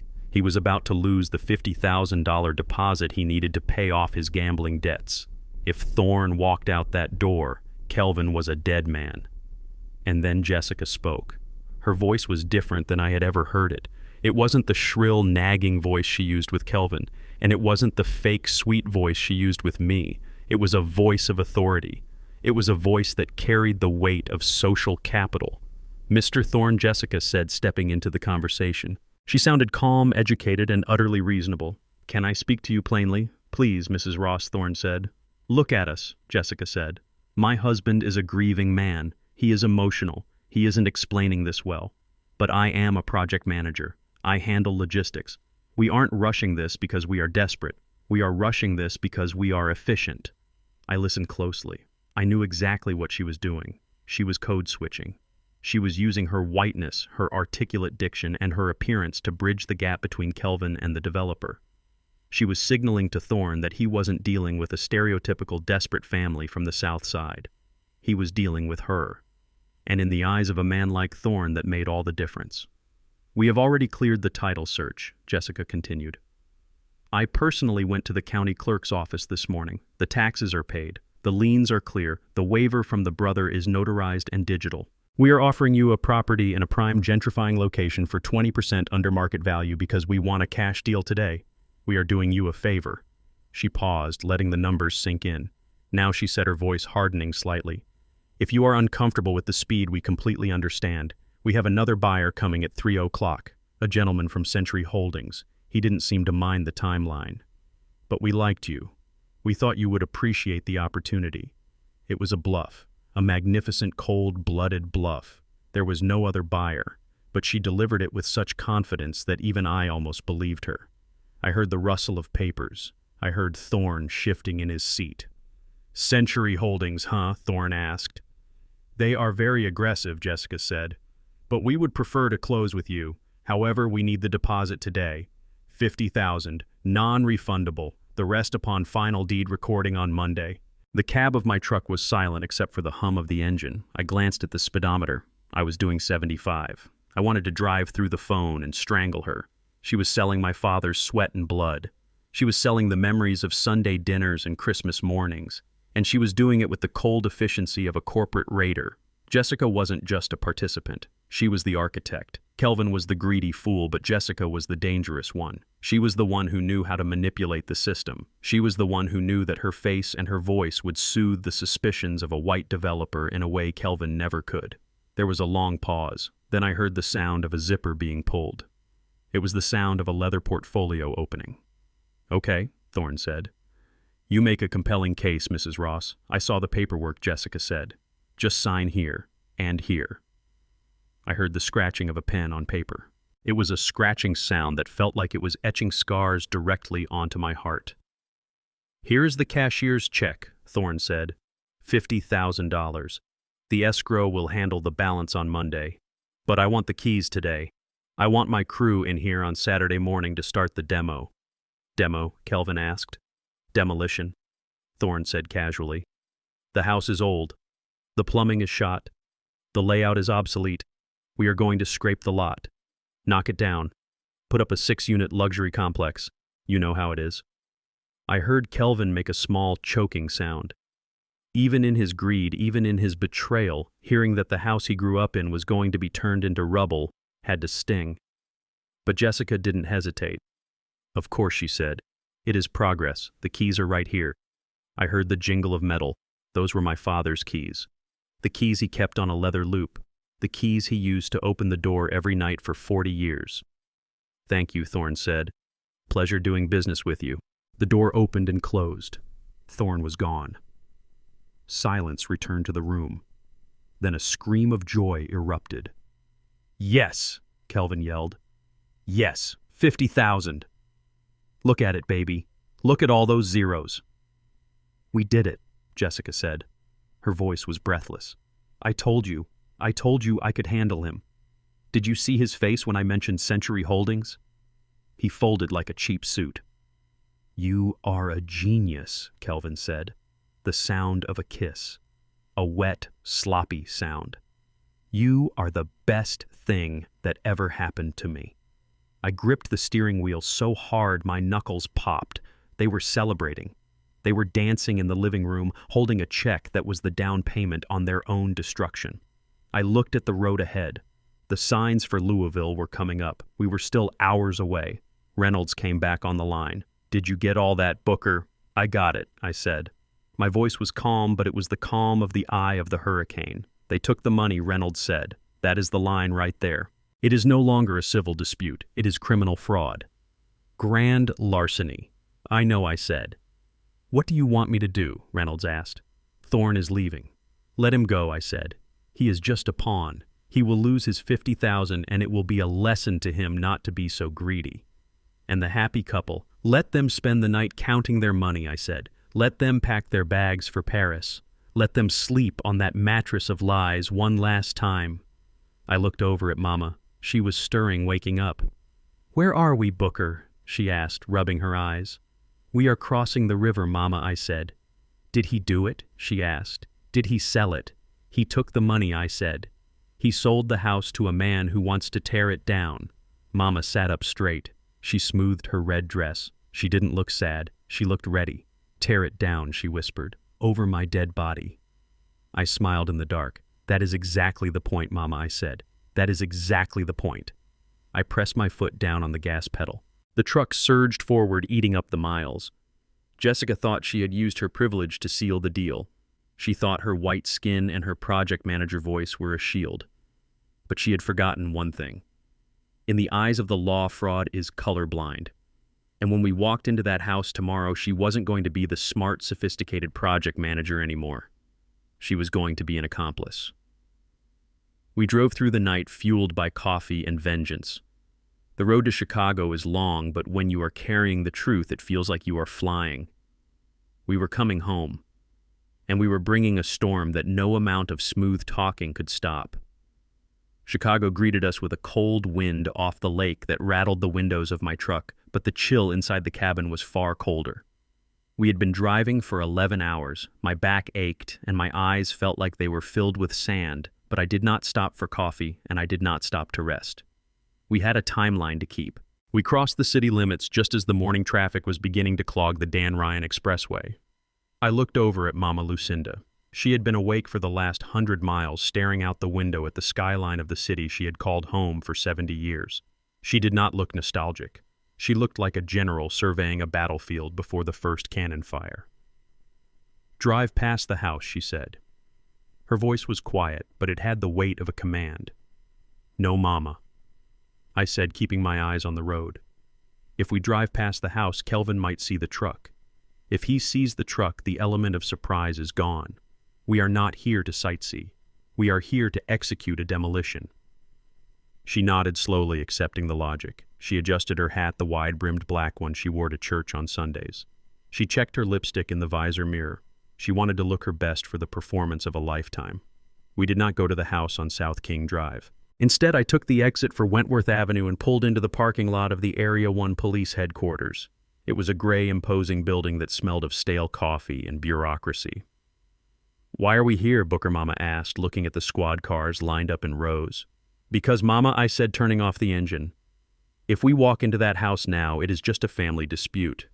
Kelvin calls the cops, they tell us to leave, and we spend 2 years in civil court trying to prove the deed is fake. But if we walk in there with the law behind us, it is a felony in progress. I am not looking for an apology. I am looking for handcuffs. I helped her out of the truck. She walked slowly, leaning on my arm, but her head was high. We walked through the double doors, and the noise of the station hit us. Phones ringing, officers shouting names, the low hum of misery that hangs over every police station in America. We approached the front desk. A sergeant with tired eyes and a coffee stain on his shirt looked up. "Can I help you folks?" he asked. He looked at Mama like she was just another old lady coming to complain about noise in the neighborhood. "I am here to report a murder," I said. My voice was calm, level, and loud enough to cut through the noise of the room. The sergeant blinked. The room went quiet for a split second. "A murder," he repeated, leaning forward. "Who is the victim, sir?" "She is," I said, pointing to Mama Lucinda. The sergeant looked at me, then he looked at Mama, then back at me. His face hardened. He thought I was mocking him. He thought I was crazy. "Sir," he said, his voice dropping an octave, "this is a police station. If this is a joke, I suggest you turn around and walk out before I find a reason to put you in a holding cell." "It is not a joke," Mama said. Her voice was sharp enough to slice glass. "My son, Kelvin Ross, filed a death certificate for me 3 days ago. He held a funeral for me yesterday. He is currently selling my house. But as you can see, I am very much alive. Unless you are in the habit of talking to ghosts, Sergeant." She pulled her state ID out of her purse and slapped it onto the counter. It made a loud, definitive crack. The sergeant picked up the ID. He looked at the photo. He looked at Mama. He typed something into his computer. His eyebrows shot up. "I need a detective," I said. "Ideally one who specializes in fraud and identity theft. And I need him now." 10 minutes later, we were sitting in an interrogation room. It was a small, windowless box with a metal table and 3 chairs. The air was stuffy, but Mama didn't complain. She sat with her hands folded on her lap, perfectly composed. The door opened and a man walked in. He was tall, with graying hair at the temples, and he wore a suit that had seen better days. He introduced himself as Detective Harris. He looked like a man who had seen everything and was impressed by nothing. So he said, sitting down and opening a file, "The sergeant tells me you are dead, Mrs. Ross. He killed me on paper," Mama said, "to steal my house." Detective Harris looked at me. "Walk me through it, and start from the beginning." I didn't tell him a story. I gave him the evidence. I reached into my briefcase and pulled out the file folder I had prepared. I laid the documents out on the metal table one by one like I was laying bricks for a foundation. "Exhibit A," I said, sliding a piece of paper across the table. "This is the death certificate Kelvin Ross filed on Tuesday. It states that Lucinda May Ross died of a stroke at Cook County Hospital at 8:42 p.m. Harris picked it up and scanned it. "Looks official," he grunted. "Exhibit B," I said, sliding the next document. "This is a medical report from Dr. Evans in Atlanta, Georgia. It is dated yesterday. It confirms that Lucinda Ross came in for a physical exam. Her heart rate was 72, and she is in excellent health for a woman of 94. Harris looked at the date, he looked at the death certificate, he looked at the medical report, he looked at Mama. "You were in Atlanta yesterday?" he asked. "I was eating peach cobbler in Atlanta yesterday," Mama said. Harris leaned back in his chair. He was interested now. The boredom was gone from his eyes, replaced by the sharp focus of a hunter. "So who died in Cook County Hospital?" he asked. "That is the question, isn't it?" I said. "My sources tell me it was a Jane Doe, a homeless woman. My brother identified her as his mother to claim the body and rush a cremation." "Jesus," Harris whispered. He rubbed his face with his hand. That is desecration. That is a Class X felony." "There is more," I said. I pulled out my laptop and opened the video file. "This was live-streamed yesterday," I said. Harris watched the screen. He watched Kelvin crying at the podium. He watched the brass urn sitting on the table. He watched Jessica collecting money from the neighbors. "He collected $3,000 in donations," I said, "and he took a $50,000 deposit on the house last night." Harris stood up. He walked to the door and poked his head out. "Get the DA on the phone," he shouted to someone in the hall. "Get him down here now. We have a situation." He came back and sat down. He looked at Mama with a new kind of respect. "Mrs. Ross." "I am sorry," he said.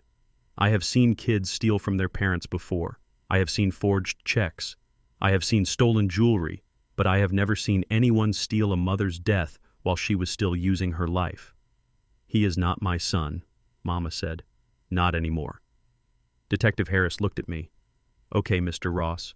We have enough here for an arrest warrant. We can pick him up right now. I will send a squad car to the house." "No," I said. Harris frowned. "No. If you arrest him now," I said, leaning forward, "you arrest him for filing a false instrument and maybe theft of the donation money. He makes bail in 24 hours. He claims it was a mistake. He claims grief made him crazy. He gets a lawyer and drags this out for 5 years. So what do you want to do?" Harris asked. I checked my watch. It was 11 in the morning. "At 2:00 this afternoon, he is signing the final deed transfer," I said. "The buyer is bringing the rest of the money, $600,000. "I want you to wait," I said. "I want you to walk in the door exactly when the pen leaves the paper. I want him to complete the transaction." Harris smiled. It was a slow, predatory smile. "You want grand larceny," he said. "You want fraud over $500,000. That is mandatory prison time. No probation." "Exactly," I said. "And I want one more thing." "What is that?" Harris asked. "I want to be the one to open the door," I said. Harris shook his head. "Civilians cannot be involved in a takedown, Mr. Ross. It is liability. It is dangerous." "He is not dangerous," I said. "He is a coward. And this is not just a takedown detective. This is a resurrection." My mother deserves to see the look on his face. She deserves to see him realize that he didn't just break the law, he broke the wrong family. Harris looked at Mama. She was staring at him with eyes that could melt steel. "Please, detective," she said. "He invited everyone to my funeral. It is only polite that I show up." Harris looked at the file again. He looked at the fake death certificate. He looked at the fake urn in the video. "Okay," he said, "but you stay behind me until the room is secured, and you do exactly what I say." "Understood," I said. Harris stood up and buttoned his jacket. I am going to get the warrants, he said. We have 3 hours. I need to verify the John Doe at the morgue to tack on the abuse of corpse charge. If that checks out, your brother is looking at 20 years minimum. He walked to the door and then stopped. Mr. Ross, he said. Yes, detective. You are a cold son of a bitch. I am an engineer, detective, I said. I just believe in structural integrity. When a building is rotten, you don't paint over it. You bring it down. Harris nodded and left the room. I looked at Mama. She reached across the table and took my hand. Her hand was warm. Are you ready, Mama? I asked. She took a deep breath. She reached into her purse and pulled out a tube of lipstick. She reapplied it carefully, using the reflection in the polished metal table. I have been ready since Tuesday, Booker, she said. Let's go take him to school. We sat in that interrogation room for another hour, while the machinery of justice ground into gear around us. I could hear the officers outside talking about the case. Word had spread. The man who faked his mother's death. The woman who came back to life. We were already a legend in the precinct. At 1 o'clock, Harris came back. He had a team with him, 2 uniformed officers and another detective. It is a go, Harris said. The morgue confirmed it. An unidentified female body was released to Kelvin Ross on Tuesday night. Cremated Wednesday morning. We have him on everything, Mr. Ross. Fraud, forgery, larceny, desecration. He handed me a bulletproof vest. Put this on, he said, just in case. I put it on under my jacket. It was heavy and uncomfortable, but it felt like armor. I handed one to Mama, but Harris shook his head. She stays in the car until the scene is safe, he said. No, Mama said. Mrs. Ross. Harris started. I am 94 years old, Mama said, standing up. If the Lord hasn't taken me yet, Kelvin Ross certainly isn't going to do it. I am walking into my house on my own 2 feet. Harris looked at me for help. I just shrugged. You don't know her like I do, detective, I said. You can arrest her or you can let her walk, but you are not stopping her. Harris sighed. Fine, but you stay behind the big guy. He pointed to the largest uniformed officer. We walked out to the parking lot. The sun had come out, but it didn't provide any warmth. It was a cold, sharp light that revealed every crack in the pavement. We got into the unmarked police car. Harris drove. I sat in the front, Mama in the back. We drove in silence down the Dan Ryan toward the south side. The city flew past us. The familiar landmarks of my childhood. The park where I learned to play baseball. The corner store where I bought candy. We turned onto King Drive. The street was lined with trees, their leaves turning gold and brown. There it was, 4522. The house looked exactly the same as I remembered. The red brick was strong and solid. The porch was swept clean. But in the front yard there was a sign. Sold. Century Holdings. There were 3 cars in the driveway, a black Mercedes which I assumed belonged to the lawyer, Kelvin's beat-up sedan, and a shiny new Lexus that probably belonged to the real estate agent. They are all there, Harris said into his radio. All units hold position. Wait for the signal. He parked the car 2 houses down. Here's the plan, Harris said. We wait for the notary to arrive. Once she goes in, we know the signing is happening. We give them 10 minutes. Then we breach. I watched the house. I saw the curtain move in the living room window. I saw Jessica's face for a brief second. She was looking out, checking the street. She looked impatient. 5 minutes later, a small sedan pulled up. A woman with a notary bag got out and walked up the steps. That is it, Harris said. The notary is in. The clock is ticking. I felt my heart rate slow down. This was it, the moment of impact. I looked back at Mama. She was clutching her purse. Her eyes were closed and her lips were moving. She was praying. For mercy, Mama, I asked quietly. No, she said, opening her eyes. For aim. Harris looked at his watch. Time to go, he said. He opened the car door. The cold air rushed in. I stepped out onto the sidewalk. The leaves crunched under my boots. I buttoned my jacket over the vest. I adjusted my tie. I wasn't Booker the brother anymore. I wasn't Booker the son. I was the wrecking ball. Let's go say hello, I said. We walked toward the house flanked by the officers. The street was quiet. A dog barked in the distance. Inside that house, they were passing pens and shaking hands. Inside that house, they were celebrating their victory. They didn't hear the footsteps on the porch. They didn't hear the storm gathering on the doorstep. I reached for the doorknob. It was locked, of course. I looked at Harris.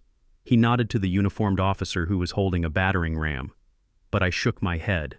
I reached into my pocket and pulled out a key, my father's key, the one I had kept on my ring for 20 years, the one Kelvin thought I had lost. I slid it into the lock. It turned with a smooth, silent click. Some things I thought as I pushed the door open you just can't forge.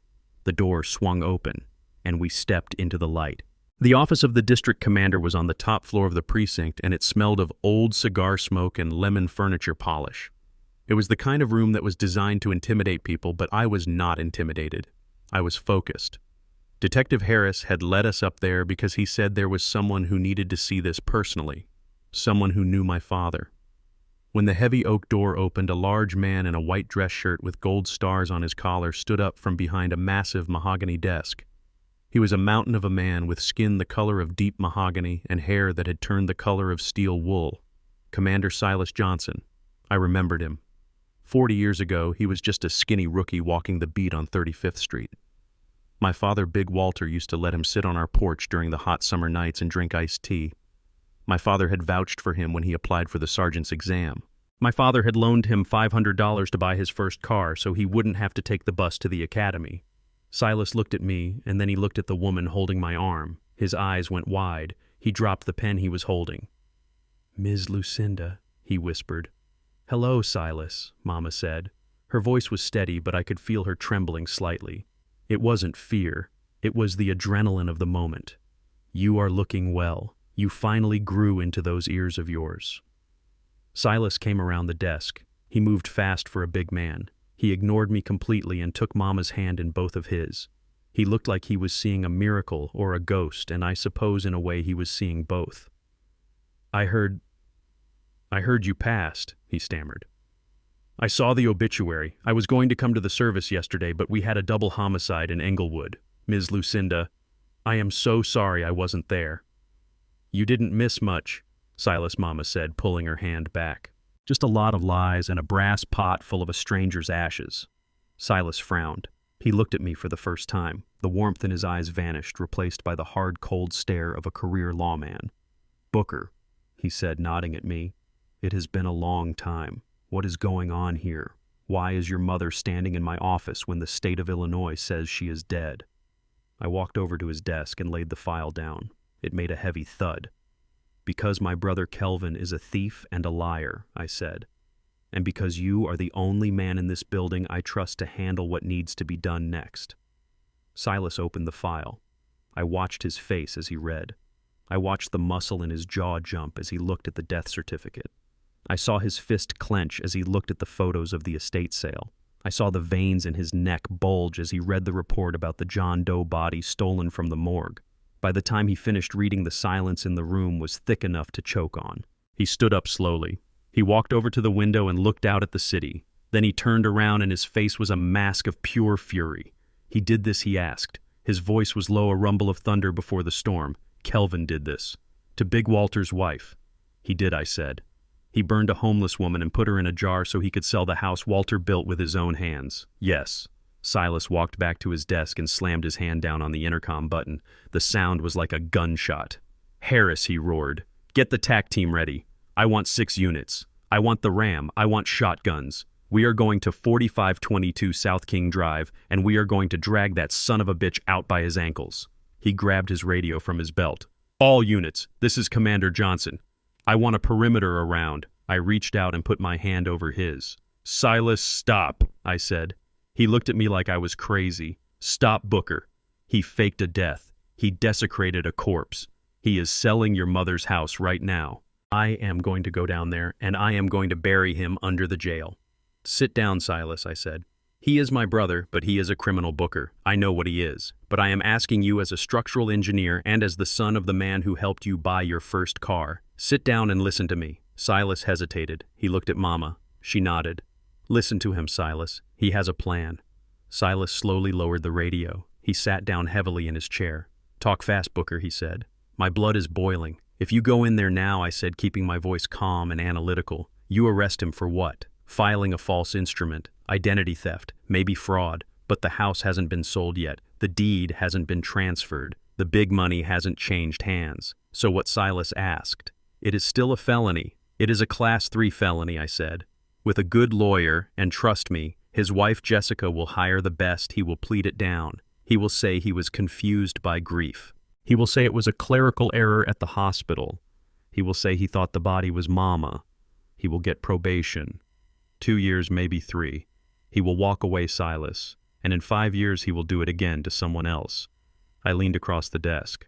But if we wait, Silas narrowed his eyes. Wait for what? The closing is at 2:00, I said, checking my watch. The buyer is bringing a cashier's check for $600,000. Kelvin is going to sign the deed. The moment his pen leaves the paper and he touches that check, it is no longer just fraud. It is grand larceny over $500,000. It is theft by deception of a major asset. It is a Class X felony. I paused to let the legal weight of that sink in. Mandatory minimum of 6 years, I said. Maximum of 30. No probation. No plea deals. If we catch him holding the check, he goes away for the rest of his life. Silas stared at me. He was processing the strategy. He was a cop, but he was also a man who understood the streets. He understood that sometimes you have to let the bad guy hang himself before you cut the rope. You want to entrap him? Silas said.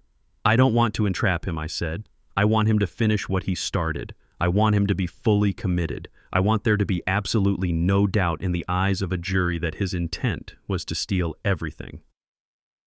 Silas looked at the file again. He picked up the photo of Jessica toasting with the champagne. And the wife, he asked. She is the brain, I said. She is the one pushing the pen. If we go in now, she claims she was a victim too. She claims Kelvin lied to her. But if she is sitting there counting the money, she goes down with him. Silas nodded slowly. A grim smile spread across his face. You are your father's son, Booker. Walter always did play the long game. He checked the clock on the wall. It was 1:15. We have 45 minutes, Silas said. He stood up and walked over to a locker in the corner of the room. He pulled out a heavy tactical vest. He wasn't just sending his men, he was going himself. I owe your father a debt, Silas said, strapping the vest on over his white shirt. When I was a rookie, I made a mistake. A bad one. I almost lost my badge. Your daddy stood up for me when no one else would. He told the captain that I was a good man who just needed guidance. He saved my career, Booker. He picked up his service weapon and checked the chamber. I swore on his grave that I would always look out for his family. I guess I failed with Kelvin, but I'm not going to fail Ms. Lucinda. He looked at Mama. Ms. Lucinda, I need you to stay here. It could get ugly. Mama stood up. She smoothed her dress. Silas Johnson, she said, and her voice had the same tone she used when he was 20 years old and she caught him smoking on her porch. Do you really think I came all the way from Atlanta to sit in a police station while you handle my business? Silas sighed. He looked at me. Can you control her, Booker? I laughed, a short, dry laugh. Has anyone ever controlled her, Silas? Silas shook his head. Fair point. Okay, he said, but she stays in the car until the cuffs are on. I mean it, Booker. If Kelvin sees her before the arrest, he might do something stupid. He might try to run. He might try to hurt someone. A cornered rat bites. Agreed, I said. Silas hit the intercom again. Harris, he barked. Get the unmarked vans. No sirens. We are doing a silent approach. I want the perimeter set in 20 minutes. We wait for the signal. What is the signal? Harris's voice crackled back. The signal, I said, stepping toward the intercom, is when the notary leaves. Once the notary walks out that door, the deal is done. The papers are signed. That is when we breach. Copy that, Harris said. Silas looked at me. He held out his hand. It was a massive hand, calloused and strong. Let's go get your house back, he said. I shook his hand. It felt like shaking hands with a mountain. Thank you, Silas, I said. Don't thank me yet, he said. Thank me when that boy is in an orange jumpsuit. We walked out of the office and down the hallway. The station was buzzing with activity, but for me the world had narrowed down to a single point. A house on King Drive. A signature on a page. And the look on my brother's face when he realizes that the ghost of his past has come back to haunt him, not with chains and moans, but with a badge and a warrant. I helped Mama into the elevator. She held her head high. Are you nervous, Mama? I asked as the doors closed. She looked at her reflection in the polished steel doors. Nervous, she said. No, Booker. I am impatient. I have a house to clean and I can't start until the trash is taken out. I watched the numbers on the elevator panel count down. 3, 2, 1. The ground floor. The countdown had begun. Kelvin had 45 minutes of freedom left. 45 minutes to think he was rich. 45 minutes to think he was smart. He didn't know it yet, but his lease on freedom had just expired, and the eviction team was on the way. The surveillance van was parked 3 houses down from 4522 South King Drive. It was a nondescript gray utility vehicle, the kind used by plumbers or electricians, but the inside was like the cockpit of a spaceship. Monitors glowed with green and blue light, and the air was thick with the hum of cooling fans and the crackle of radio static. I sat on a narrow metal bench, my eyes fixed on the video feed coming from the pinhole camera Reynolds had managed to plant in the curtain rod of the living room window earlier that morning.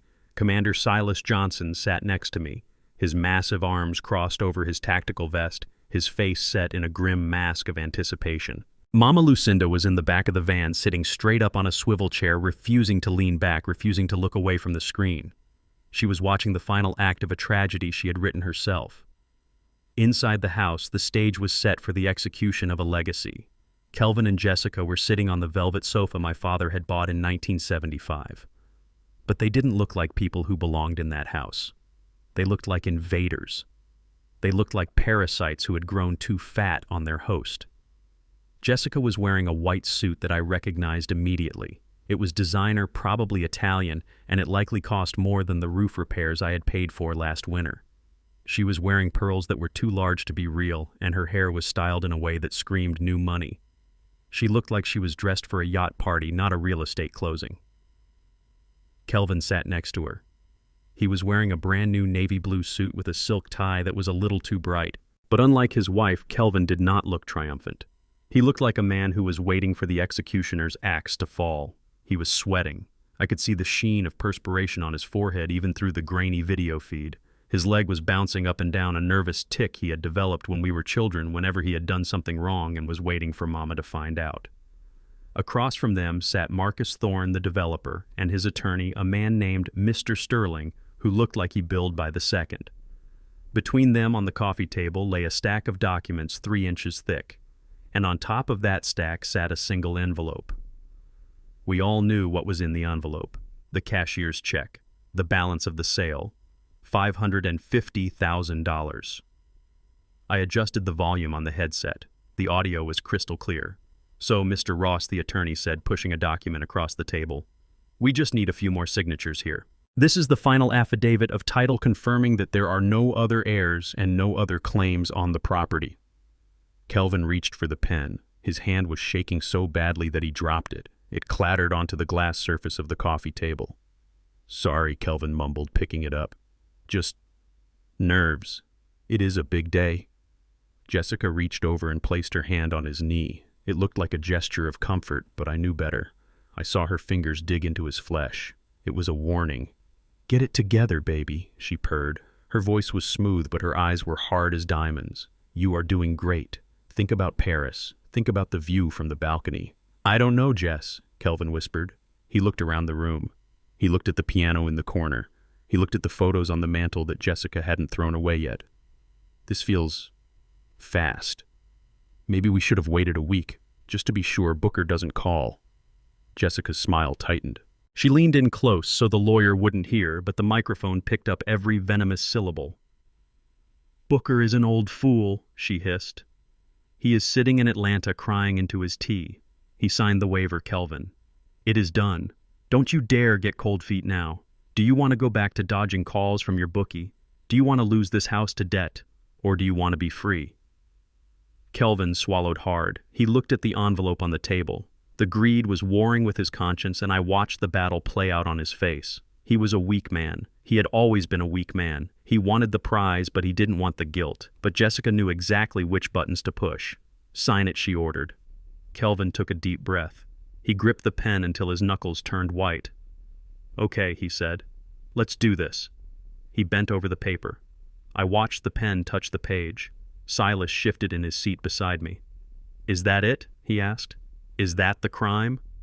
"Not yet," I said, holding up a hand. "Intent isn't enough, Silas. He has to take the money. He has to exchange the deed for the cash. That is the moment of theft." I watched my brother sign his name, Kelvin Ross.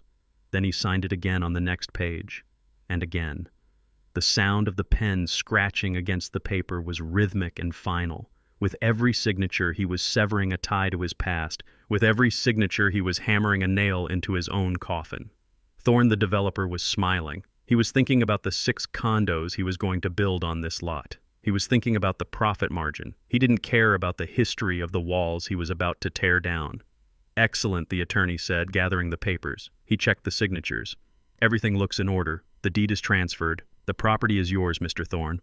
Thorne reached for the envelope. "Here is the balance," he said, handing it to Kelvin. $550,000. Certified funds. Kelvin took the envelope. He held it in his hands like it was a holy relic. He opened the flap and pulled out the check. He stared at the numbers. His eyes went wide. The shaking in his hands stopped, replaced by the narcotic high of sudden wealth. "Oh my God," he whispered. "It is real. It is real," baby Jessica squealed. She grabbed the check from him and kissed it. "We are rich. We are actually rich." Silas looked at me. "Now," he asked. "Now," I said. Silas grabbed his radio. "All units move in. Breach, breach, breach." I stood up. My legs felt heavy, but my mind was clear. I looked at Mama. "Stay here, Mama," I said. "Give us 2 minutes to secure the room. Then you come in." She nodded. Her eyes were fixed on the screen where Kelvin and Jessica were hugging each other, jumping up and down in a grotesque dance of celebration. "Go get him, Booker," she said. I jumped out of the van and ran toward the house. I was 73 years old, but I ran with the speed of a man half my age. The adrenaline was a powerful drug. Around me, the street erupted into chaos. Unmarked vans slid open, and tactical officers poured out in black vests. Commander Silas Johnson was leading the charge, his service weapon drawn but held low. We hit the porch just as the laughter inside reached its peak. I could hear Jessica's voice through the door. "Champagne," she was yelling. "Open another bottle. We are going to drink until we pass out." I reached the door. I didn't need the battering ram. I had the key. My father's key. I slotted it into the lock. It turned smoothly. Silas looked at me and nodded. I kicked the door open. The sound was like a thunderclap. The heavy oak door slammed against the wall, shaking the pictures on the mantel. The scene inside froze instantly. Kelvin was standing in the middle of the room holding a bottle of Dom Perignon. Jessica was holding the check.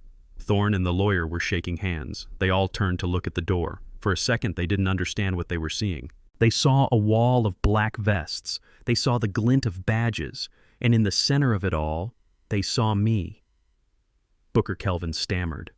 The bottle slipped from his hand and shattered on the floor, exploding in a spray of foam and glass. "Hello, brother," I said, stepping into the room. Kelvin's face went pale. All the blood drained out of him, leaving him looking like gray wax. He looked at me, then he looked at the police, then he looked back at me. What are you doing here?" he whispered. "You are supposed to be in Atlanta. And you are supposed to be grieving," I said, pointing to the shattered champagne bottle. Jessica reacted faster. She shoved the check behind her back. "This is a private residence," she screamed, trying to summon her outrage. "You can't just barge in here. Who do you think you are?" Commander Silas Johnson stepped forward. He seemed to fill the entire room. "I am the police, Mrs. Ross," he boomed, his voice shaking the rafters. "And this is a crime scene." Kelvin took a step back, knocking over a chair. "Crime scene," he squeaked. "What crime? We just sold the house. It is legal. I have the papers." "You sold a house that doesn't belong to you," Silas said. "It does belong to me," Kelvin yelled, his voice rising in panic. "My mother is dead. I am the heir. I have the death certificate." I looked at my watch. The timing was perfect. "Actually, Kelvin," I said, my voice deadly calm. "That is the part you got wrong." I stepped aside. The front door opened again. The officers parted, making a path. And Mama Lucinda walked in. She wasn't using a cane. She wasn't holding anyone's arm. She was walking under her own power, wearing her red dress and her Sunday hat. She walked into that room like a queen returning to reclaim her throne from a band of usurpers. The silence that fell over the room was absolute. It was a silence so heavy it felt like it had mass. Kelvin's eyes bulged out of his head. He made a sound like a dying animal, a high-pitched wheeze of terror. He backed away until he hit the wall, and then he slid down it, his legs giving out completely. "Mama," he whispered. Jessica dropped the check. It fluttered to the floor, landing in the puddle of spilled champagne. Her mouth opened and closed, but no sound came out. She looked like a fish pulled out of water. Thorne, the developer, looked from Mama to Kelvin and then to the check on the floor. He realized instantly what had happened. He grabbed his briefcase and backed away toward the corner, trying to make himself invisible. Mama stopped in the center of the room. She looked down at Kelvin, cowering on the floor. She didn't look angry. She looked disappointed. And that was far worse. "Hello, Kelvin," she said. Her voice was soft, but it carried to every corner of the room. Mama Kelvin cried, tears streaming down his face. "Mama, I thought you were dead." Mama finished the sentence for him. "You thought I was dead because you signed a paper saying I was. You thought I was dead because you burned a stranger's body and put it in a jar." She walked over to the table and picked up the brass urn. She held it up. "Who is in here, Kelvin?" she asked. "Who did you burn?" Kelvin couldn't speak. He was sobbing now, rocking back and forth. "It was a mistake," he blubbered. "It was a mistake," No, Mama said, setting the urn down hard. "A mistake is forgetting to take out the trash." This, she swept her hand around the room at the champagne, at the contract, at the check soaking on the floor. "This is a betrayal." She turned to Jessica. Jessica had backed up against the fireplace. She was shaking her head. "I didn't know," she stammered. "He told me you were dead. I swear I believed him." I laughed. It was a cold, harsh sound. "Save it, Jessica," I said. "We have the emails, we have the texts, we have the video of you toasting to the jackpot. You aren't a victim. You are the mastermind." Silas stepped forward. He pulled a pair of handcuffs from his belt. The metal clicked ominously. "Kelvin Ross, Jessica Ross," he said. "You are under arrest for grand larceny, forgery, abuse of a corpse, and conspiracy to commit fraud." Kelvin scrambled to his knees. He reached out toward Mama. "Mama, please, tell them it is a misunderstanding. I am your son. You can't let them take me." Mama looked down at him. She looked at the hand reaching for her skirt. The same hand that had signed the deed 5 minutes ago. "I don't have a son named Kelvin," she said. "My son Kelvin died the day he decided a pile of money was worth more than his mother's life." She turned her back on him. "Take him away, Silas." 2 officers grabbed Kelvin. He screamed as they hauled him up. He kicked and thrashed, screaming for mercy, screaming for his lawyer, screaming for his mother. But Mama didn't turn around. She stood still as a statue, watching the developer cower in the corner. Jessica didn't scream. She tried to run. She made a break for the back door, but Reynolds was waiting there. He stepped out of the kitchen, blocking her path. "Going somewhere, Mrs. Ross?" he asked, smiling. She hissed at him like a cornered cat, but the officers were on her in seconds. They cuffed her hands behind her back. As they dragged her past me, she spat in my direction. "You old bastard," she screamed. "You ruined everything." "I ruined nothing, Jessica," I said calmly, wiping the spittle from my jacket. "I just inspected the foundation, and I found it wanting." They dragged them out the front door. I watched through the window as they were shoved into the back of separate squad cars. The neighbors had gathered outside, drawn by the commotion. Mrs. Gable was there. Deacon Miller was there. They watched as the man who had scammed them at the funeral yesterday was hauled away in chains. The room was suddenly quiet. Thorne, the developer, cleared his throat. I didn't know," he said, holding up his hands. "I am a victim here too. I am out 50 grand. Silas looked at him. "Pick up your check," Silas said, pointing to the wet piece of paper on the floor. "And get out. If I ever see you in this neighborhood again trying to buy a house from a grieving family, I will look into your permits so deep you won't be able to build a doghouse in this city. Do you understand?" Thorne nodded frantically. He grabbed the soggy check and ran out the door. I looked at Mama.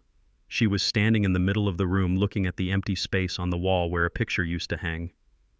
"Are you okay, Mama?" I asked. She took a deep breath. She looked around the room.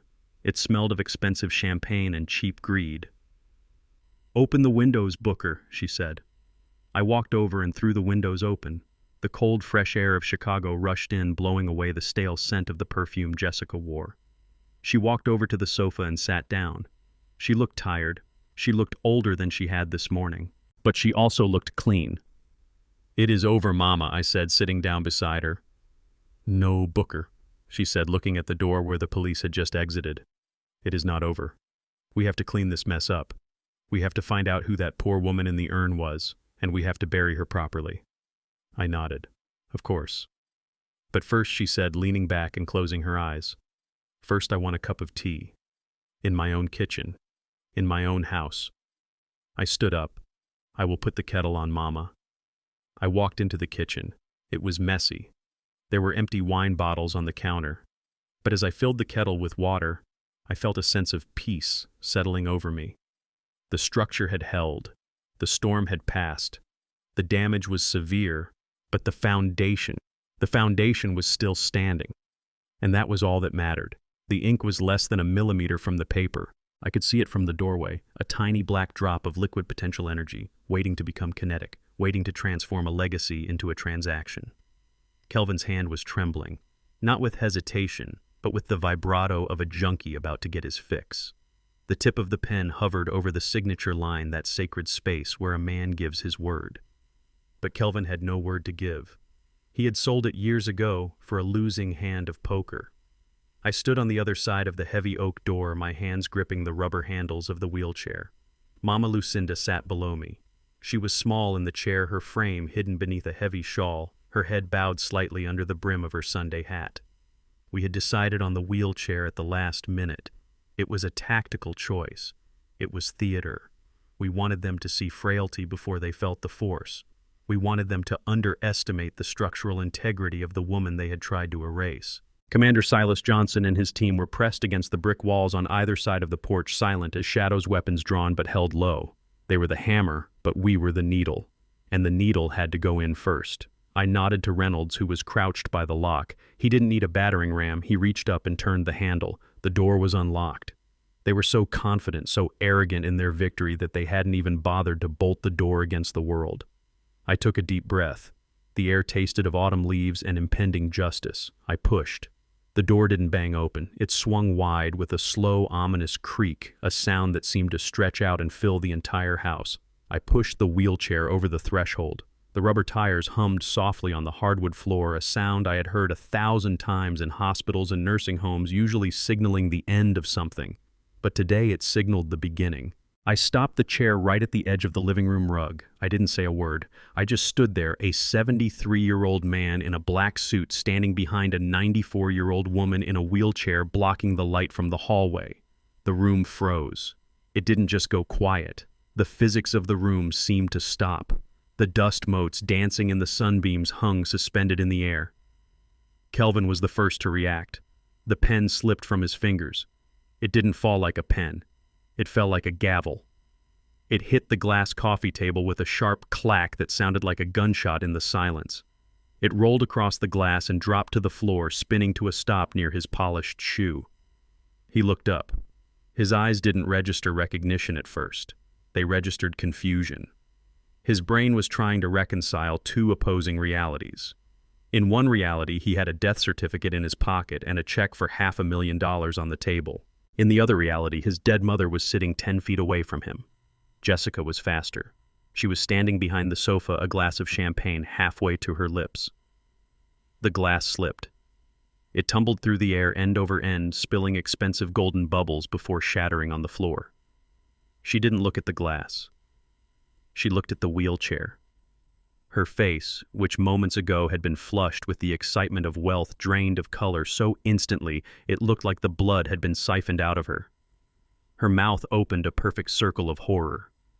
Her lipstick, a bright, aggressive red, stood out against her pale skin like a wound. Ma, she stammered. It wasn't a word. It was a gasp. It was the sound of a nightmare manifesting in the waking world. Thorne, the developer, looked from the door to Kelvin. He looked annoyed. He thought this was some elderly relative crashing the party, some senile aunt who hadn't gotten the memo.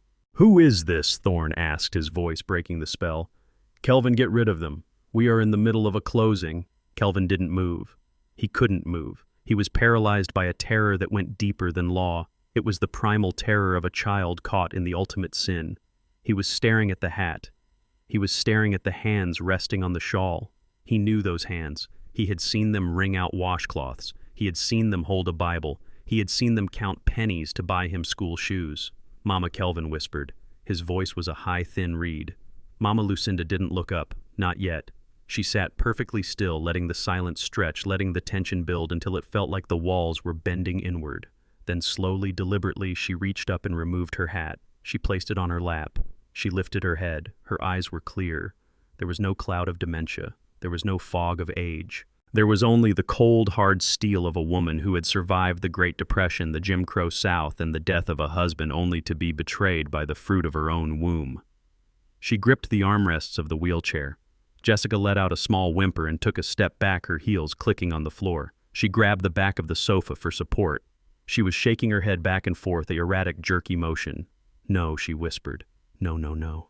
You're dead. We burned you." Mama pushed down on the armrests. I stepped forward to help her to offer my hand, but she waved me off. She didn't need my help. Not for this. This was something she had to do alone. She rose. It wasn't a quick movement. It was a geological event. It was like watching a mountain rise from the sea. Her knees shook slightly, but she locked them. She straightened her back. She stood up to her full height, which was barely 5 feet 2 inches, but in that moment she looked 10 feet tall. She took one step forward, then another. She walked away from the safety of the wheelchair, standing unsupported in the center of the room on the very rug where Kelvin had popped his champagne. She lifted her hand, one finger pointing straight out. It wasn't shaking. It was as steady as a compass needle pointing north. It pointed directly at the space between Kelvin's eyes. The room was so quiet I could hear the lawyer's watch ticking. "Tao nganai. Me vu huatiu tao ha kontrai. I heard you just cremated me, son." The words hung in the air, heavy and toxic. They weren't shouted. They were spoken with a conversational calmness that was far more terrifying than any scream. Kelvin's knees gave out. He didn't faint. He just collapsed. He slid out of the chair and hit the floor hard, landing on his knees in a posture of prayer. He looked up at her, tears instantly streaming down his face, mixing with the sweat of his greed. "Mama," he choked out. "Mama, I can explain." "You can explain?" Mama asked. She took another step closer. "You can explain why I am standing here breathing while you are sitting there holding a check for my house. You can explain why you put a stranger in an oven and told the world it was me. I, Kelvin stammered. He looked at Jessica for help, but Jessica was useless. She was pressed against the wall, her hands over her mouth, her eyes wide and unblinking. She looked like she was witnessing the apocalypse. Thorne stood up, slowly grabbing his briefcase. He was pale. He realized now. He realized he wasn't dealing with a senile aunt. He was dealing with the owner. The alive, breathing, furious owner. "This is fraud," Thorne whispered to his lawyer. "This is massive fraud. Get the check. Get the check back." The lawyer reached for the check on the table, but I stepped forward. I moved fast for an old man. I slammed my hand down on the envelope before he could touch it. "Leave it," I said. My voice was low, a rumble from the chest. "That is evidence." The lawyer snatched his hand back as if he had touched a hot stove. He looked at me, then at Mama, then at Kelvin on the floor. He started packing his papers frantically, shoving documents into his bag with shaking hands. "We didn't know," the lawyer said, his voice rising in panic. "We acted in good faith. We were provided with a certified death certificate. We are victims here. Tell it to the judge," I said. Mama didn't look at the lawyer. She didn't look at the developer. Her eyes never left Kelvin. "Get up," she commanded.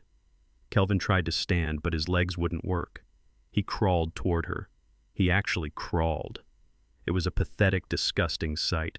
He reached out to grab the hem of her dress, the red dress she wore to celebrations.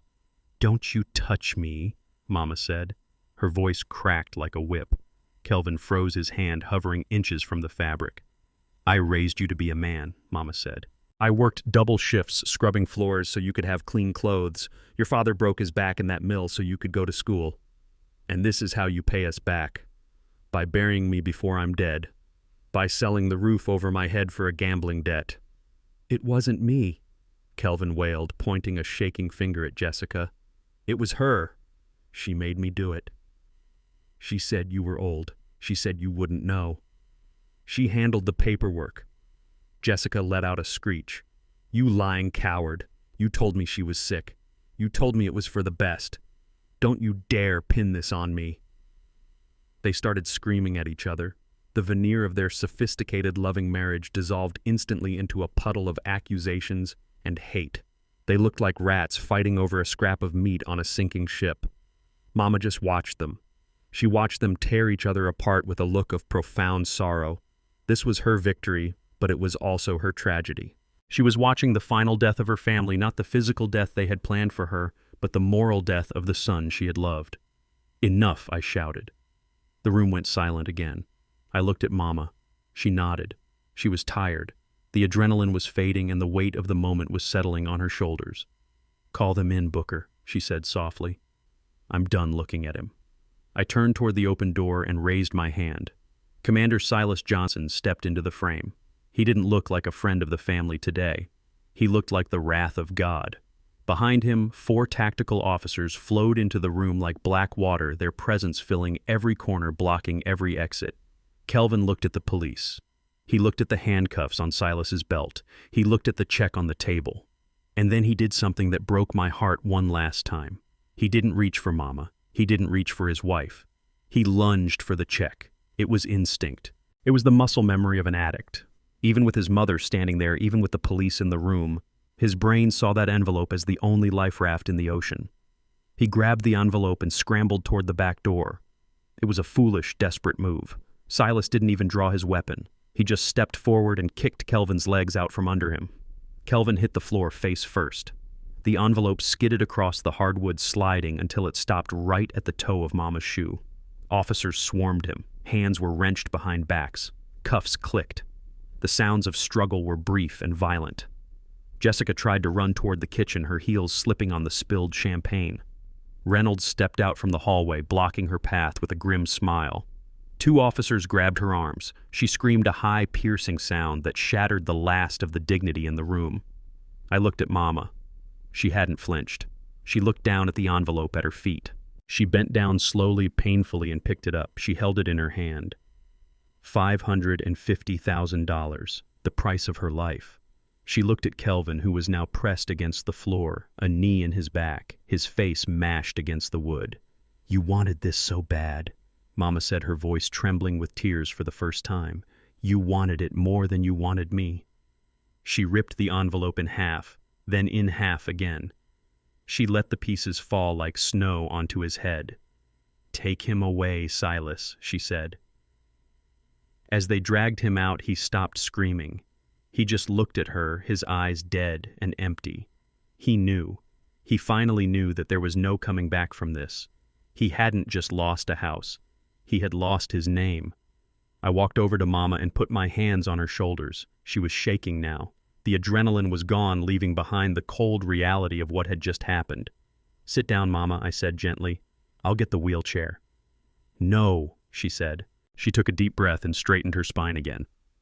"I walked in here on my own 2 feet, Booker, and I'm going to stand in my own house." She looked at the lawyer and the developer who were huddled in the corner, terrified. "Get out," she said. They didn't need to be told twice. They ran out the door, past the police, past the neighbors gathering on the lawn, running from the judgment of a 94-year-old woman in a red dress. I looked around the room. It was a mess. But it was our mess. The parasites were gone. The infection had been cut out. I smiled. It was a sad smile, but it was real. "Welcome home, Mama," I said. She looked at me and a single tear rolled down her cheek. "It's good to be back, son. Now go put the kettle on. I need to wash the taste of this betrayal out of my mouth. I have seen men break under pressure before. In my line of work, I have seen seasoned construction foremen weep when a deadline was missed and millions of dollars were on the line. I have seen soldiers in Vietnam lose their minds when the jungle became too quiet, but I have never seen a human being dismantle their own sanity in real time quite like my brother Kelvin did in that living room. Most people, when caught red-handed in a crime of this magnitude, would collapse. They would beg for forgiveness. They would plead insanity. They would fall to their knees and grasp for the hem of their mother's dress, hoping that the maternal instinct would override the law. But Kelvin Ross was not most people. And he was not just a criminal, he was a narcissist who had convinced himself that his version of reality was the only one that mattered. He looked at Mama Lucinda standing there in her red dress, breathing, blinking, and radiating disappointment. And instead of seeing his mother, he saw a glitch in his matrix. He saw an obstacle that needed to be removed. He scrambled backward on the floor, his heels slipping on the polished wood until his back hit the legs of the velvet sofa. He reached into his jacket pocket with a frantic, jerky motion. He pulled out a folded piece of paper. It was crumpled and stained with sweat, but he smoothed it out on his knee with trembling hands. "No," he shouted. His voice was not the voice of a man. It was the shriek of a cornered animal. "This is not real. You are not real." He held the paper up toward Commander Silas Johnson. He shook it so hard it made a snapping sound. "Officer, look. Look at this. I have the certificate. It is from the state of Illinois. It has the seal. It says, Lucinda Ross is dead.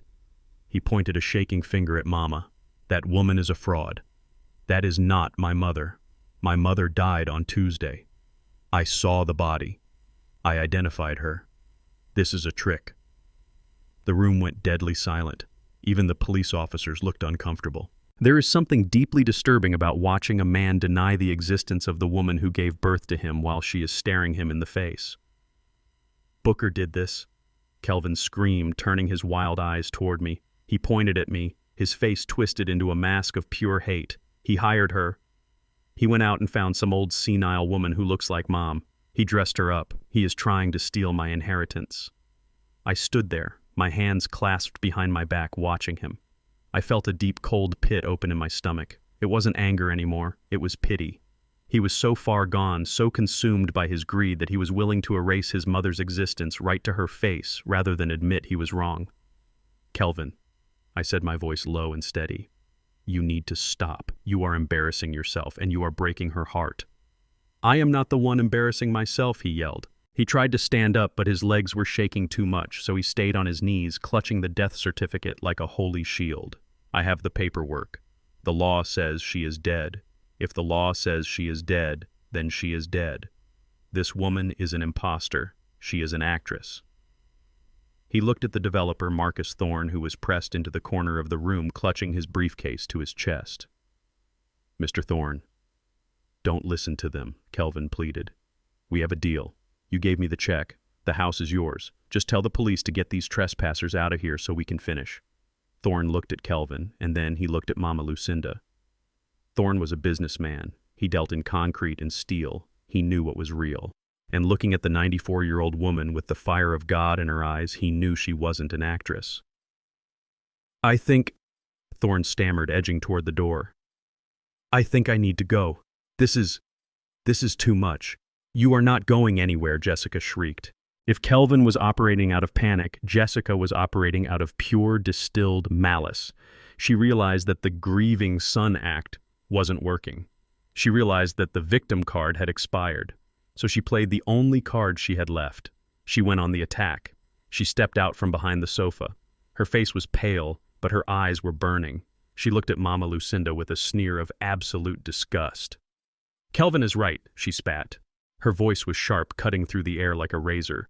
Look at her. Look closely. Lucinda was a vegetable. She couldn't walk. She couldn't talk. She was a drooling mess in a wheelchair the last time we saw her. That was a lie. The last time they saw her 2 years ago, she was gardening. But Jessica didn't care about facts. She cared about the narrative. This woman is walking. Jessica continued, gesturing at Mama. She is standing straight up. She is wearing makeup. It is a trick. It is a scam. Booker probably found her in some nursing home in Atlanta and paid her $500 to play the part. She turned to Commander Silas. Officer, I demand you arrest these people for trespassing and harassment. This is our house.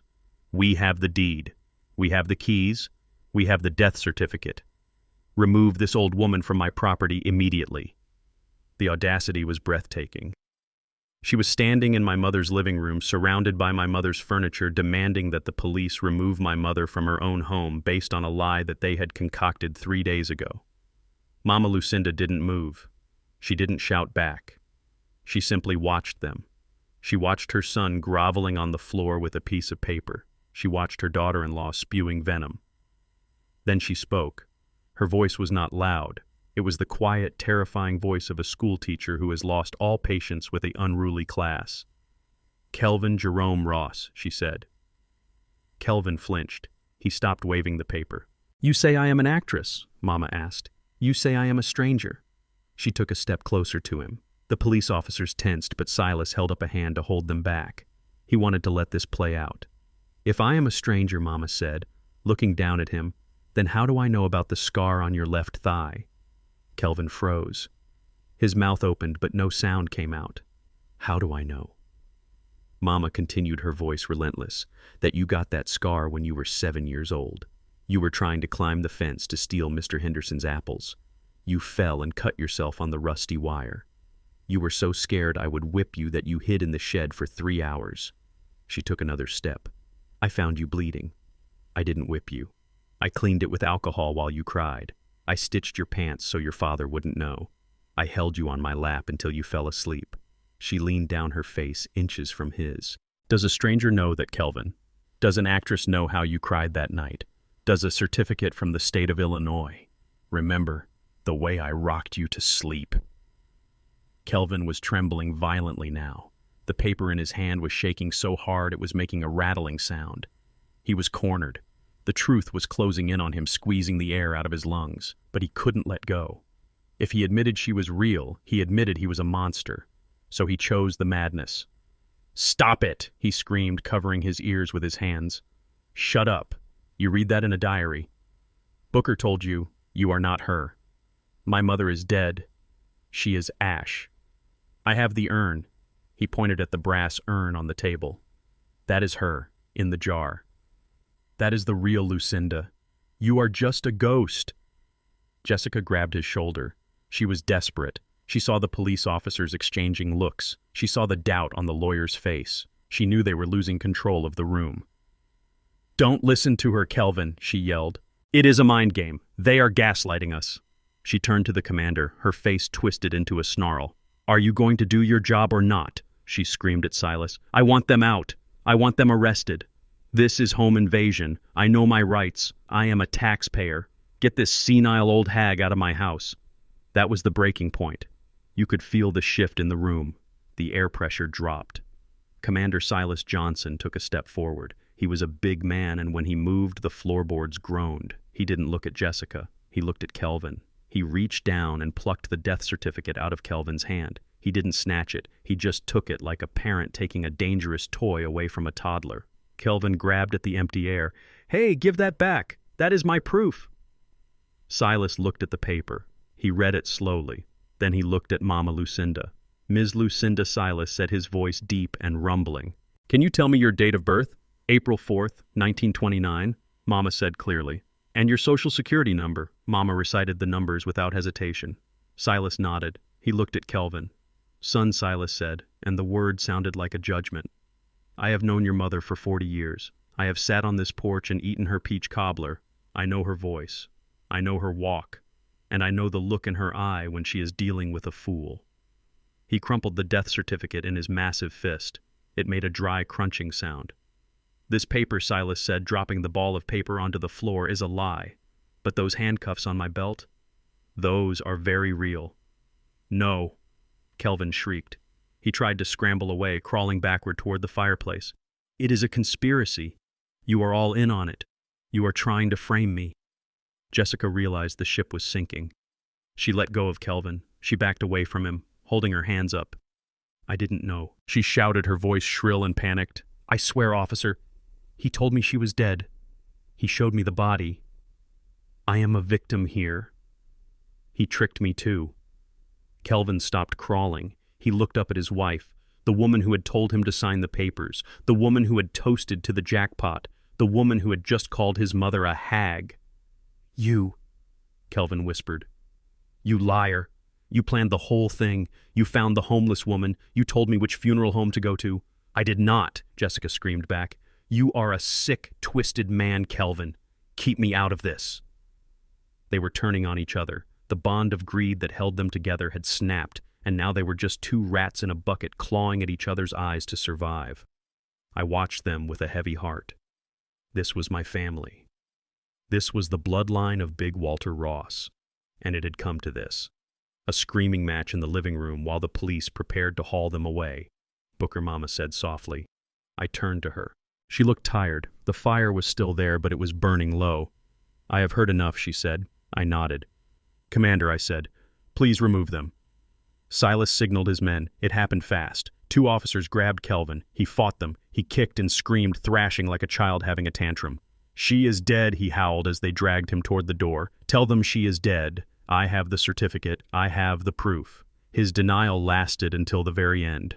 Even as the cuffs clicked around his wrists, even as they hauled him out into the cold Chicago afternoon, he was still screaming that he was right and the world was wrong. Jessica didn't scream. When Reynolds put the cuffs on her, she went cold. She looked at me with eyes that were black holes of hate. "You think you won?" she hissed as they walked her past me. You are just a sad old man with nothing but a house. We were going to live. We were going to Paris. You are going to prison, Jessica, I said calmly. I hear the view is terrible. And then they were gone. The room was quiet. The only sound was the heavy breathing of the lawyer and the developer in the corner. Thorne, the developer, looked at me. He looked at Mama. He looked at the crumpled ball of paper on the floor. I am going to go now, he whispered. Leave the briefcase, I said. He dropped it instantly and ran. I looked at Mama. She was standing in the middle of the room staring at the spot where Kelvin had been crawling. He never admitted it, she whispered. He never said he was sorry. He couldn't, Mama, I said. If he admitted it, he would have to look at himself in the mirror, and he broke that mirror a long time ago. She nodded slowly. She walked over to the window and watched the squad cars flashing red and blue in the street. He chose the lie, she said. He held on to that paper like it was his Bible. I walked over and put my arm around her shoulders. She felt small but solid. The lie is over, Mama. The truth is the only thing left standing in this house. She turned away from the window. She looked at the room, at the spilled champagne, at the broken glass. Then let's clean it up, she said. I don't want to see any trace of them when I drink my tea. I watched her walk toward the kitchen. She walked with a limp, and her shoulders were slumped, but she was moving forward. Kelvin had tried to bury her. Jessica had tried to erase her, but Lucinda Ross was still here. And as I looked at the crumpled death certificate on the floor, I knew that was the only victory that mattered. The room was vibrating with the kind of tension that usually precedes an explosion. Kelvin was still on his knees, his face twisted into a mask of frantic denial, pointing a shaking finger at the woman who gave birth to him and calling her a fraud. Jessica was pressed against the wall, her chest heaving, her eyes darting around the room like a trapped rat looking for a sewer grate. The lawyer and the developer were frozen in their corner, clutching their briefcases as if they were life preservers in a sinking ship. I looked at Commander Silas Johnson. He was standing by the door, his massive frame blocking out the afternoon light. He wasn't looking at Kelvin. He was looking at me. He was waiting for the signal. He was waiting for the structural engineer to give the final approval to bring the building down. I didn't smile. There was no joy in this. This wasn't a victory lap. It was an amputation. I looked at my brother, the boy I had taught to ride a bike, the man who had just tried to sell our history for a pile of cash, and I felt a profound sense of loss. But loss is not a reason to stop. Loss is a reason to finish. I closed my eyes for a brief second, took a breath that tasted of stale champagne and betrayal, and then I looked at Silas and gave a single sharp nod. It was done. Silas stepped into the room. He didn't rush. He didn't shout. He moved with the heavy, inevitable momentum of a glacier. Behind him, 4 uniformed officers flowed into the space. They were efficient and silent, a blue wall of authority that cut off every exit and sucked the oxygen out of the room. Kelvin saw them coming. He scrambled backward, his heels scuffing against the hardwood floor. "Stay back," he screamed. "You can't touch me. I know my rights. This is a civil matter. This is my house." Silas stopped 3 feet from him. He looked down at Kelvin with an expression that was part pity and part disgust. It was the look a father gives a son who has committed a sin so great it cannot be forgiven. "Get up," Kelvin Silas said. His voice was a deep rumble that seemed to come from the basement of the house itself. "I am not getting up," Kelvin yelled. He grabbed the leg of the coffee table. "You have no proof. That woman is a fake. I want a DNA test. I want a court order." Silas reached down. His hand, the size of a catcher's mitt, clamped onto Kelvin's upper arm. He didn't pull him up. He hoisted him. Kelvin rose into the air as if gravity had momentarily ceased to apply to him. Silas slammed him against the wall, not hard enough to break bones, but hard enough to rattle the teeth in his head and knock the wind out of his lungs. "Proof," Silas asked, his face inches from Kelvin's. "You want proof?" He reached into his tactical vest and pulled out a small electronic device. It was a mobile fingerprint scanner, the kind they use at crime scenes. "We ran her prints at the station an hour ago," Kelvin Silas said. "We ran them against the database. We ran them against her driver's license. We ran them against the employment records from the factory where she worked for 30 years to put food on your table." Kelvin stopped, struggling. His eyes went wide. And guess what Silas whispered, the sound terrifyingly intimate. It was a 100% match. "That woman standing there in the red dress is Lucinda May Ross. She is your mother, and you are under arrest." Kelvin slumped. The fight went out of him all at once. His body went limp against the wall, held up only by Silas's grip. But the certificate, Kelvin whispered. The hospital. Silas leaned back, keeping his hand pinned to Kelvin's chest. He looked over at the table at the brass urn that was still sitting there, shiny and accusing. We know about the certificate, Silas said, and we know about the urn. He motioned to one of the other officers. Bag it. The officer stepped forward, put on a pair of latex gloves, and picked up the urn. He placed it into a large plastic evidence bag. The sound of the zipper sealing shut was loud and final. We are taking that with us, Silas said, his eyes never leaving Kelvin's face. We are going to send the ashes to the state lab. We are going to test for bone fragments. We are going to extract DNA if we can. But we already know what we are going to find, don't we? Kelvin? Kelvin didn't answer. He was staring at the floor. We checked the morgue records, Silas continued. We know about the Jane Doe who died on Tuesday night. We know about the rush cremation order you signed. We know you claimed a homeless woman's body, a woman who had nobody to speak for her, and you burned her so you could cash a check. Silas's voice rose, cracking with suppressed rage. That is abuse of a corpse, Kelvin. That is identity theft. That is forgery. That is grand larceny. And that is the most despicable thing I have ever seen in 30 years on the force. Kelvin Jerome Ross. Silas boomed, and this time he was speaking for the record. You have the right to remain silent. And I suggest, for the sake of whatever soul you have left, you start using that right immediately. Anything you say can and will be used against you in a court of law. He spun Kelvin around and kicked his legs apart. The handcuffs came out. Click, click. The sound of steel locking onto wrists echoed through the room. Across the room, Jessica made her move. She had been watching Kelvin get cuffed with a look of pure horror. But the moment the attention shifted, her survival instinct kicked in. She tried to sidle toward the kitchen door, moving slowly, trying to make herself invisible. She looked like a ghost in her white suit, pale and trembling. I stepped into her path. I didn't say a word. I just stood there, a solid block of judgment in a black suit. She stopped. She looked up at me. Her eyes were wet, her mascara running down her cheeks in black rivulets. Booker, she whispered. Her voice was trembling. Booker, please. You know me. You know I wouldn't do this. He lied to me, too. I looked at her. I looked at the diamond earrings she was wearing. I looked at the expensive watch on her wrist. I remembered the video of her toasting to the jackpot. I remembered her calling my mother's quilt a dog bed. Don't, Jessica, I said. Just don't. Officer, she screamed, pivoting toward Silas. I want to make a statement. I am a victim here. My husband is a sociopath. He tricked me. I didn't know the mother was alive. I thought we were legally selling the house. Silas turned to look at her. He handed Kelvin off to two officers and walked over to Jessica. He loomed over her, his shadow swallowing her whole. You didn't know, Silas asked. No, she sobbed. I swear I am a good person. I have a job. I am a project manager. Silas reached into his pocket and pulled out a folded piece of paper. He unfolded it and held it up. It was a printout of a text message thread. This is from your phone, Jessica, Silas said. We pulled the records this morning. He read the text aloud. The old witch is finally gone.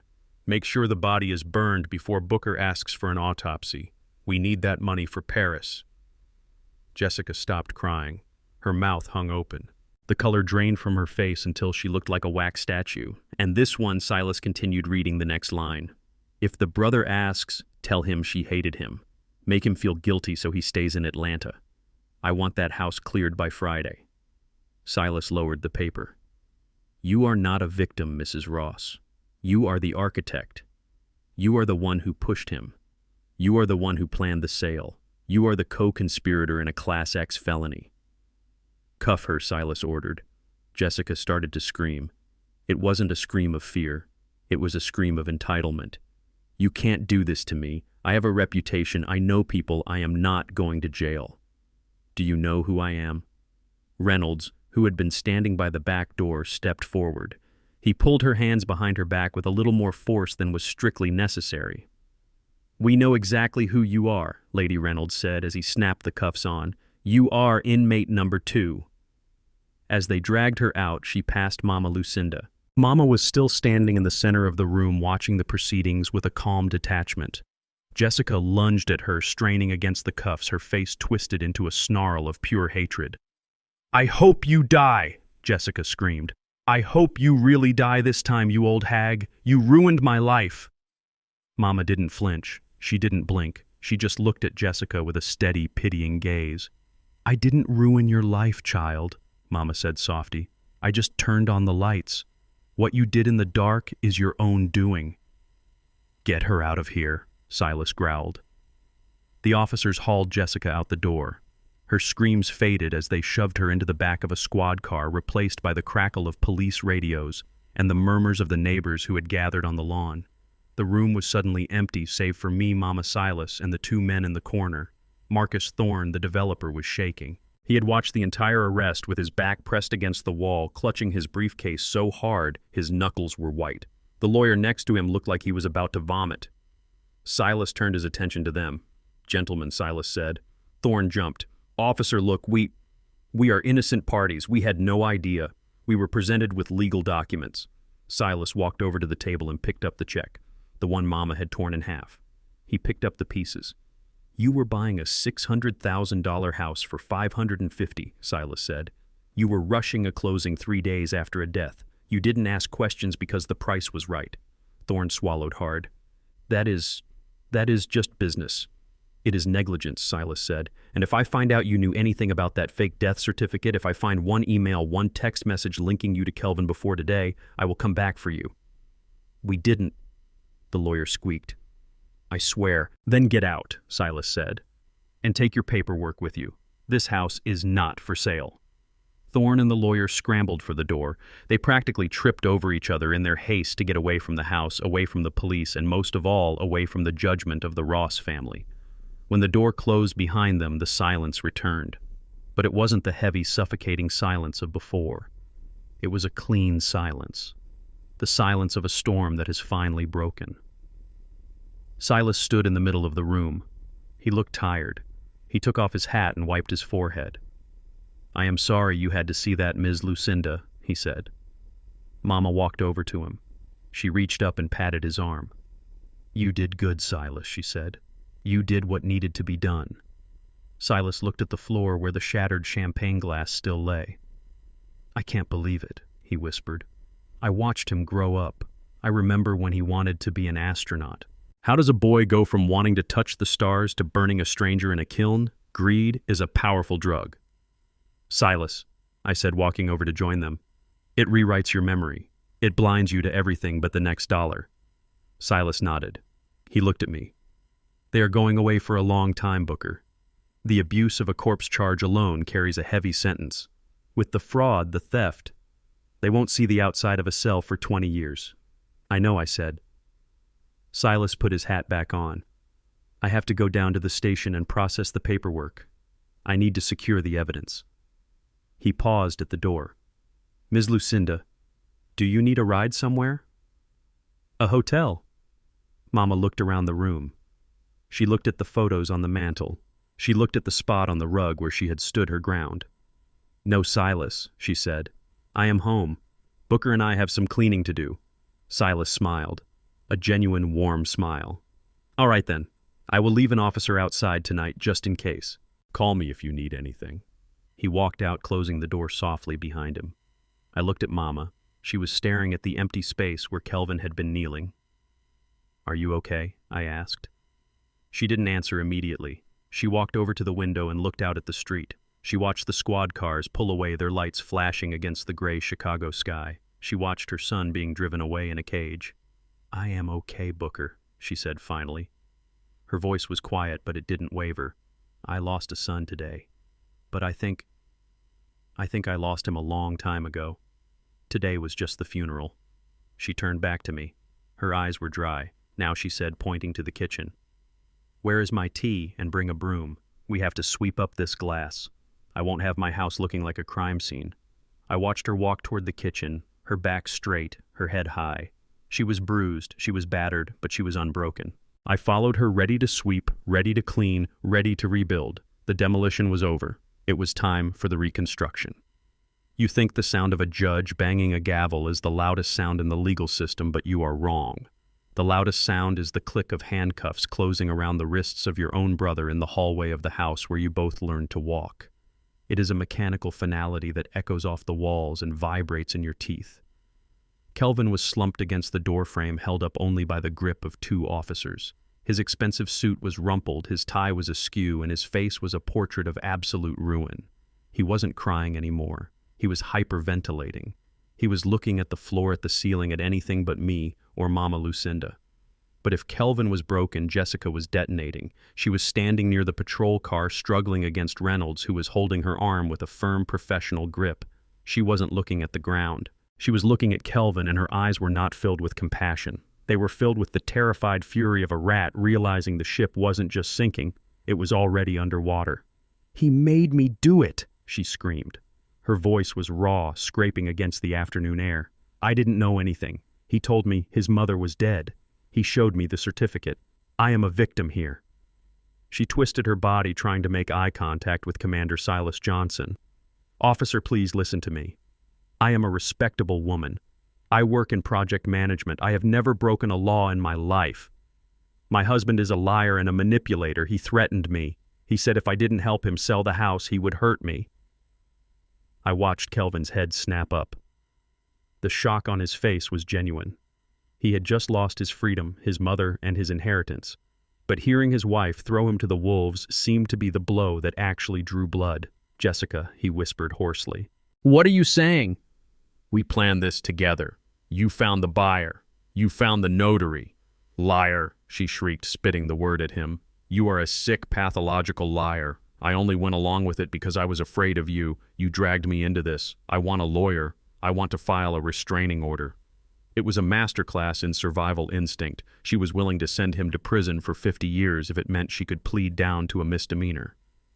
She was rewriting history in real time, painting herself as the battered wife and him as the criminal mastermind. And for a second, I saw a flicker of doubt in the younger officer's eyes. Jessica knew how to play the part. She was crying now, big, heaving sobs that shook her shoulders. She looked small and defenseless in her white designer suit. I couldn't let it happen. I couldn't let her use her tears to wash away her sins.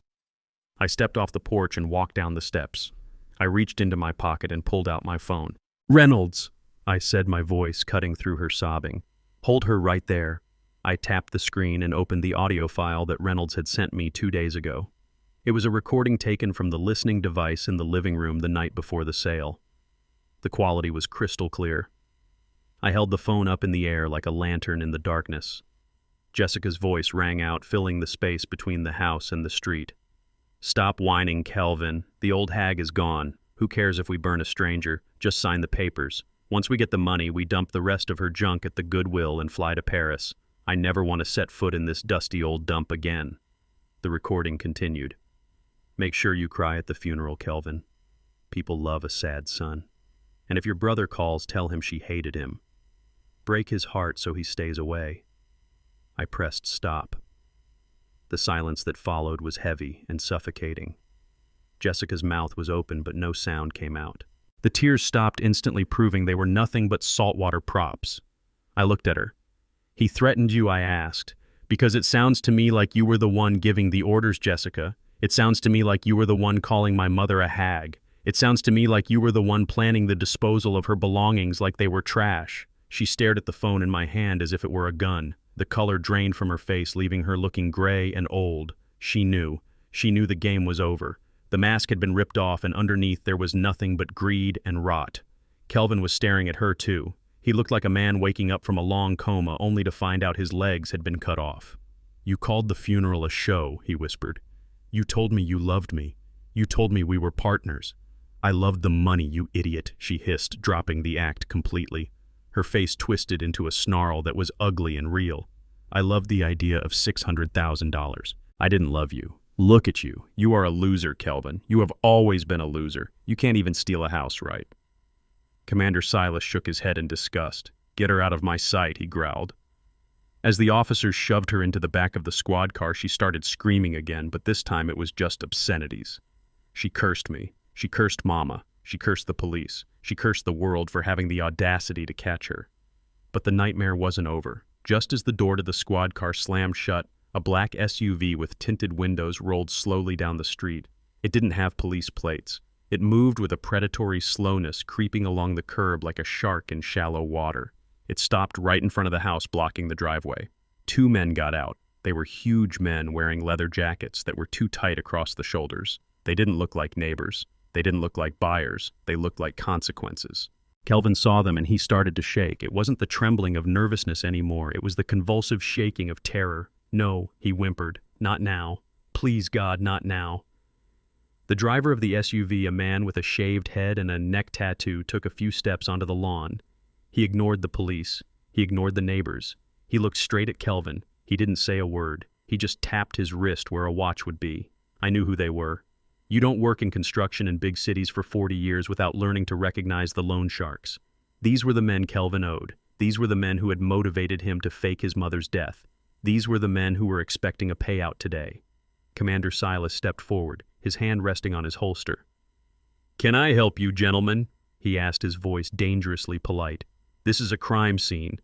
The man with the tattoo didn't flinch. He looked at Silas, then he looked at the handcuffs on Kelvin's wrists. He looked at the for sale sign that had been knocked over in the grass. He smiled. It was a cold, dead smile. "Just checking on an investment," he said. "Looks like the market crashed." He looked back at Kelvin. "We heard you were coming into some property, Kelvin," the man said. "We heard today was payday." Kelvin shrank back against the police car, trying to hide behind the officer arresting him. For the first time in his life, he was glad to be in police custody. The handcuffs were the only thing protecting him from a much more brutal form of justice. I don't have it," Kelvin stammered. The deal fell through. I am going to jail." The man laughed. It was a dry sound like sandpaper on concrete. "Jail," he repeated. "You think jail cancels the debt Kelvin interest accumulates, even inside. You have friends inside, right? Because we have friends inside. And they are going to be very disappointed to hear that you wasted our time." Silas took another step forward. "That sounds like a threat," he said. "Just financial advice, officer," the man said, holding up his hands. He looked at Kelvin one last time. He made a small gesture with his hand, a slicing motion across his throat that was so subtle you would miss it if you weren't looking. But Kelvin saw it. I saw it. "We will be seeing you, Kelvin," the man said. They got back into the SUV. The engine roared to life, and they drove away, slowly disappearing around the corner. Kelvin collapsed against the side of the police car. He slid down until he was sitting on the pavement, weeping into his knees. He wasn't just ruined legally, he was ruined completely. I walked over to him. I stood over my brother, looking down at the wreck of his life. "Who were they, Kelvin?" I asked. "The guys I owe," he sobbed. "I owe them 80,000 Booker. I borrowed it to play the tables. I lost it all. They told me if I didn't pay them by Friday, they would break my legs. That is why I did it. I needed the house money to pay them off." I shook my head. "So you sold your mother to save your knees," I said. "I had no choice." He wailed. "You always have a choice," I said. "You could have asked for help. You could have told the truth. You could have faced your mistakes like a man. Instead, you dug a grave for your mother and tried to push her into it." I looked at the house standing strong and proud behind us. "And now look at you," I said. "You are going to prison for 20 years. And when you get there, those men will be waiting. You lost the house. You lost your wife. You lost your freedom. And you still owe the money." Kelvin looked up at me, his eyes red and swollen. "Help me, Booker," he begged. "Pay them. Please. You have money. If you don't pay them, they will kill me inside." I looked at him. I thought about the quilt Jessica had sold for $15. I thought about the urn on the table. I thought about Mama standing in the living room having to prove she was alive. "No," I said. "Booker, please, I am your brother." "My brother wouldn't burn a stranger," I said. "My brother wouldn't let his wife call our mother a hag. You are just a man who made a bet and lost." I turned my back on him. "Commander," I said, "take him away." "No," Kelvin screamed as they hauled him into the car. "Booker, Mama, don't let them take me." The door slammed shut. The sound was final. I watched the car drive away. I watched the red taillights fade into the distance. I felt a hand on my arm. I turned to see Mama Lucinda standing there. She had come out onto the porch. She had seen the loan sharks. She had seen the arrest. "Is he gone?" she asked. "He is gone, Mama," I said. "And the men in the black car, they are gone too, but they will find him." Mama nodded. She looked sad, but she didn't look surprised. He dug the hole, Booker, she said. Now he has to lie in it, even if the ground is hard. We stood there for a moment, watching the street return to normal. The neighbors were dispersing, whispering among themselves. The show was over. What a waste, she whispered. What a terrible waste of a life. It is, Mama, I said. But it is not our waste. We have a house to save. She squeezed my arm. Yes, we do. Come inside, son. The kettle is whistling. I followed her back into the house. The air outside was cold, but inside it was beginning to feel warm again. The parasites were gone. The debt was Kelvin's alone, and we were free. The adrenaline of a police raid fades quickly, leaving behind a strange, sterile silence that feels heavy in the lungs. The house was now technically a crime scene. Uniformed officers were moving room to room with latex gloves, cataloging the physical evidence of my brother's betrayal. They were photographing the shattered champagne glass on the floor. They were bagging the fake contract. They were dusting the brass urn for fingerprints, even though we all knew exactly whose prints they would find. I needed to step away from the noise. I needed a moment to calibrate my own internal structure, which felt like it had been subjected to a stress test far beyond its design limits. I left Mama Lucinda in the kitchen, where she was calmly drinking tea with Commander Silas, and walked down the hallway to her bedroom. This room was the heart of the house. It smelled of lavender and old paper, the scent of my childhood. Kelvin had not touched this room yet. He had been too busy staging the living room for the sale, too busy drinking champagne to bother with the sanctuary where his mother slept. I walked over to the dresser. It was an old mahogany piece, heavy and solid, covered with a lace doily. On top sat the framed photos of our family. There was me at my graduation from engineering school. There was Kelvin at his prom, looking young and innocent in a powder blue tuxedo. And there was a photo of my wife, Letitia. I picked up the picture. Letitia, my Letty. She had been gone for 10 years, but the pain of her loss was still a dull ache in my joints, especially on rainy days. She had died of pancreatic cancer, a slow and agonizing decline that had stripped the light from my world. I opened the top drawer of the dresser. Mama was a keeper of things. She kept birthday cards. She kept report cards. She kept every letter anyone had ever written to her.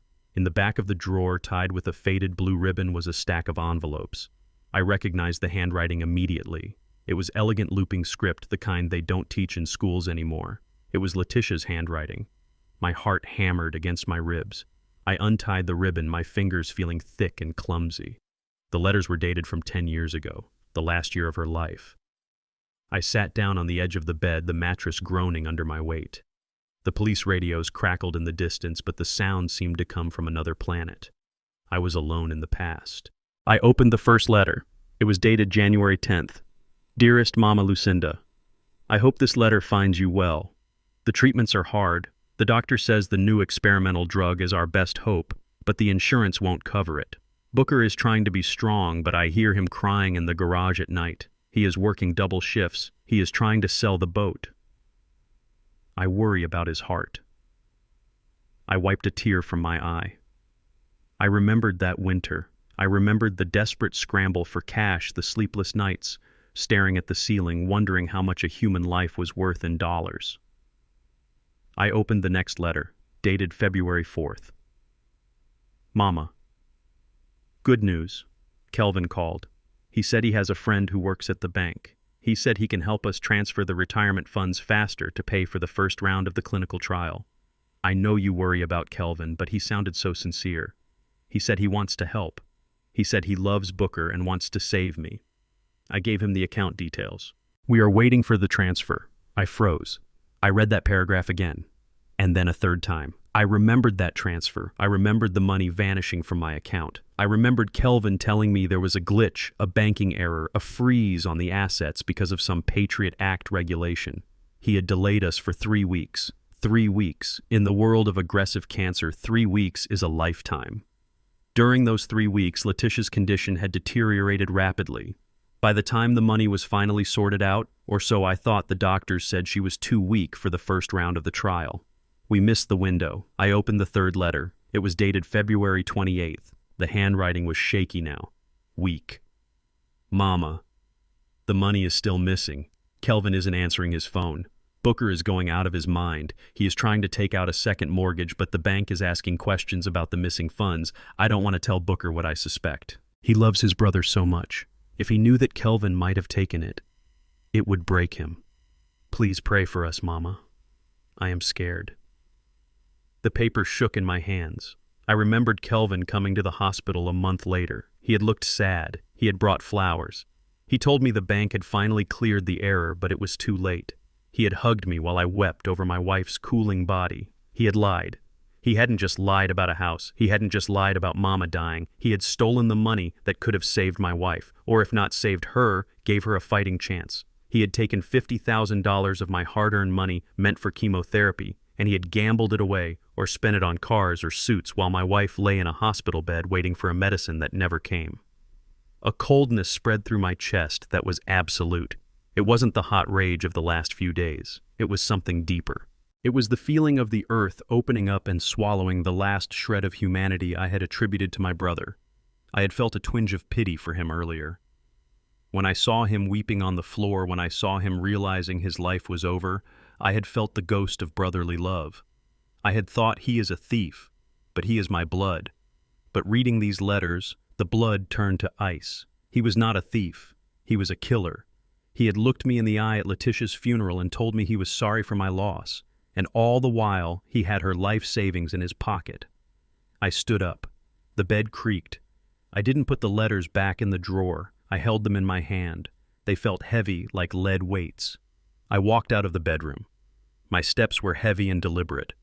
I walked down the hallway past the officers bagging evidence, past the spot where the champagne had spilled, past the ghosts of the family I thought I had. I walked into the kitchen. Mama looked up from her tea. She saw my face. She saw the letters in my hand. Her expression changed from calm to concern. "Booker," she asked softly, "what is it?" I placed the letters on the table in front of Commander Silas. "Read them," I said. My voice sounded strange to my own ears. It sounded like grinding stones. Silas looked at me, then he picked up the letters. He put on his reading glasses. The kitchen was silent. The only sound was the rustling of paper as Silas read the words of a dead woman. I watched his face. I saw the moment he understood. I saw his eyes widen. I saw his jaw clench. He finished the last letter and set it down gently as if it were fragile. He took off his glasses and looked at me. 10 years ago, he said quietly. "The cancer treatment." "Yes," I said. "He told me it was a banking error. He told me the funds were frozen. But he took it. He took it all, Silas. And he let her wait. He let her wait until she was too sick to fight." Silas closed his eyes and let out a long, slow breath. That is evil, Booker. There is no other word for it." Mama reached out and took the letters. She held them to her chest. I suspected she whispered. Letitia called me. She was crying. But we never had proof. Kelvin swore on his life he didn't touch it. I wanted to believe him. God help me, I wanted to believe my son wasn't a monster. "He is a monster, Mama," I said. "And he has been feeding on us for decades." I turned to Silas. "You asked me earlier if I wanted to pursue the maximum charges," I said. Silas nodded. "I want to amend the complaint," I said. "I want you to give these letters to the district attorney. I want them to subpoena his bank records from 10 years ago. I want them to trace every cent of that transfer." "It might be past the statute of limitations for the theft itself," Silas said gently. "It has been 10 years, Booker. I don't care about the theft," I said. "I care about the character witness. When he stands in front of that judge and asks for leniency, when his lawyer talks about how he is a first-time offender who made a mistake, I want the judge to read these letters. I want the judge to know that this man didn't just try to sell a house. He sold his sister-in-law's life for chips at a casino." Silas nodded, his face grim. "We can do that. It goes to motive. It goes to a pattern of predatory behavior. It will kill any chance of a plea deal. It will bury him, Booker. He will never see the light of day." "Good," I said. I walked over to the window and looked out at the backyard. The oak tree my father planted was shedding its leaves. It looked bare and cold against the gray sky. I had spent my whole life protecting Kelvin. I had paid his debts. I had bailed him out. I had kept his secrets because I thought that was what family did. I thought loyalty meant shielding your own from the consequences of their actions. But I was wrong. Loyalty isn't a suicide pact, and love isn't a license to destroy. I looked back at Mama. She was crying now, silent tears running down her cheeks as she held Letitia's letters. "I am sorry, Mama," I said. "I know he is your son, but I am done. I am cutting the cord." She looked up at me. She wiped her eyes with her handkerchief. "He stopped being my son the day he let Letitia die," she said. "Do what you have to do, Booker. Finish it." I looked at Silas. No mercy, Silas. Not a single drop. Silas stood up and put the letters into an evidence bag. "Consider it done," he said. He walked out of the kitchen to make the call. I sat down opposite Mama. I reached across the table and took her hands. They were cold. "We are going to be okay, Mama," I said. She nodded, squeezing my hands. "We are Booker. But tell me something. What is it, Mama? Why didn't she tell you? Why did Letitia keep it a secret?" I looked at the empty doorway where the evidence bag had just disappeared. "Because she loved me, Mama. She knew if I knew the truth back then, I would have killed him. She wanted to save me from becoming a murderer." I took a deep breath. She saved me then. And today, I am saving myself. The house was quiet. The ghosts were still there, but they weren't whispering anymore. They were screaming for justice. And for the first time in 10 years, I felt like I could finally give it to them. The Cook County Courthouse is a building designed to make you feel small. The ceilings are too high, the marble floors echo with the footsteps of the condemned, and the air always smells of floor wax and desperate prayers. I had been in courtrooms before as an expert witness for structural failures, testifying about why a bridge collapsed or why a foundation cracked. But sitting in the gallery of courtroom 302, watching my own brother being led in wearing an orange jumpsuit, I realized that the collapse of a human soul is far more catastrophic than falling concrete.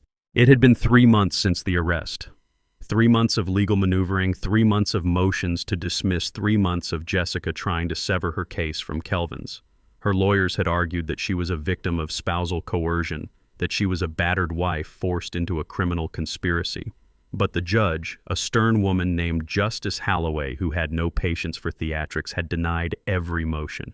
She looked at the text messages. She looked at the video of the champagne toast. She ruled that they would be tried together. They were partners in crime, and they would be partners in judgment.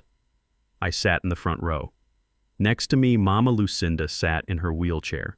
She didn't need it anymore. Her strength had returned with the spring weather, but she insisted on using it today. She said it was a reminder to the court of exactly who they had tried to bury.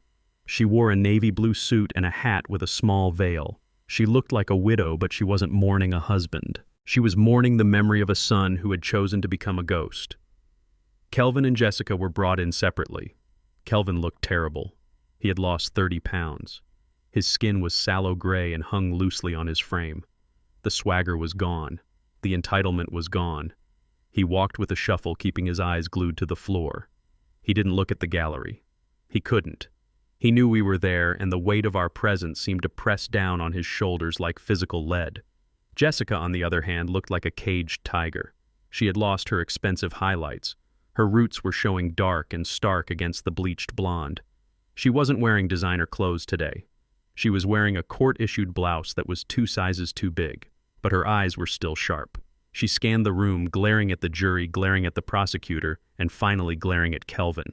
The trial itself had been a spectacle of mutual destruction. For the past week, we had watched as their defense teams tore each other apart. It was the prisoner's dilemma played out in real time. Kelvin's lawyer, a public defender who looked overworked and tired, painted Kelvin as a weak-willed man manipulated by a sociopathic wife. He argued that Kelvin was grieving, confused, and under extreme financial pressure, and that Jessica had preyed on his vulnerability to orchestrate the sale. Jessica's lawyer, a high-priced shark she had hired by liquidating her 401k, painted the opposite picture. He portrayed Jessica as an innocent professional woman who had been duped by a lying husband. He claimed Kelvin had forged the death certificate alone, that Kelvin had hired the funeral home alone, and that Jessica had simply believed what her husband told her. But today was the end. Today was the closing arguments and the verdict. But before that, there was one final witness. The prosecutor, a young man with a sharp suit and a sharper mind, stood up. The people call Lucinda May Ross to the stand. A murmur went through the courtroom. The jury sat up straighter. They had heard about her. They had seen the death certificate. They had seen the photos of the urn. Now they were going to see the miracle. I wheeled Mama to the witness box. The bailiff helped her into the chair. She adjusted her microphone. She looked out at the sea of faces, and then her eyes landed on the defense table. Kelvin finally looked up. When his eyes met hers, he flinched as if he had been slapped. He mouthed the word "Mama," but no sound came out. Jessica just stared at her, her jaw set in a hard line of defiance. Mrs. Ross, the prosecutor, began gently. "Can you state your name for the record, Lucinda May Ross?" Mama said. Her voice was clear, amplified by the speakers filling the room with a dignity that silenced the whispers in the back row. "And do you recognize the defendants in this case?" "I recognize the woman," Mama said, looking at Jessica. "That is Jessica Ross. She is my daughter-in-law. Or she was." "And the man," the prosecutor asked. "Do you recognize him?" Mama paused. The silence stretched out taut as a piano wire.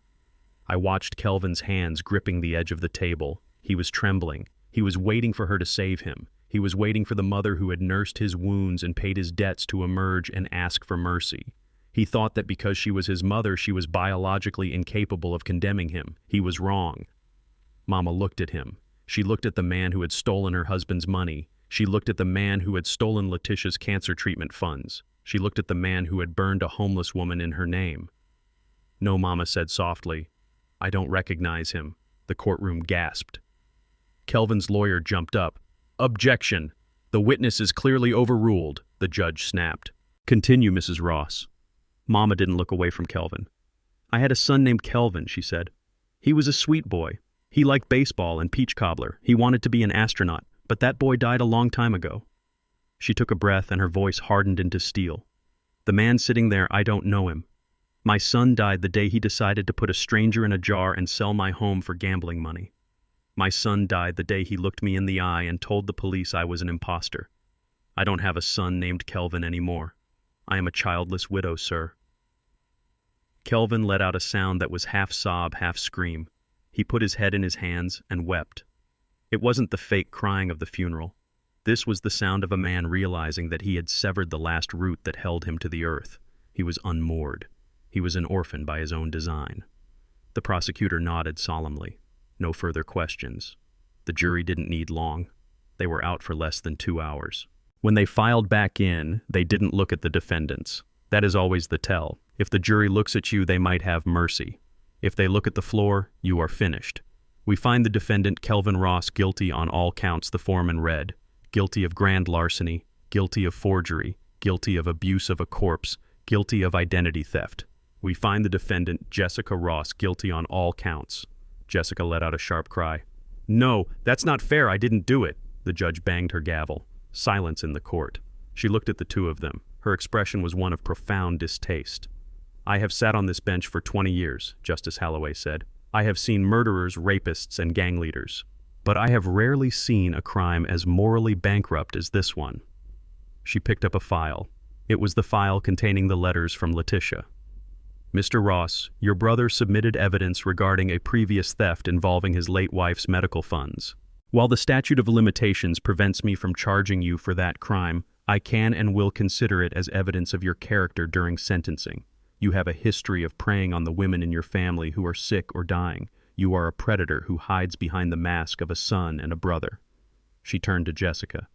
"And you, Mrs. Ross, you attempted to paint yourself as a victim. But the evidence shows you were the driving force. You mocked the death of a homeless woman. You viewed your mother-in-law as disposable clutter. Your greed is matched only by your cruelty." The judge took a breath.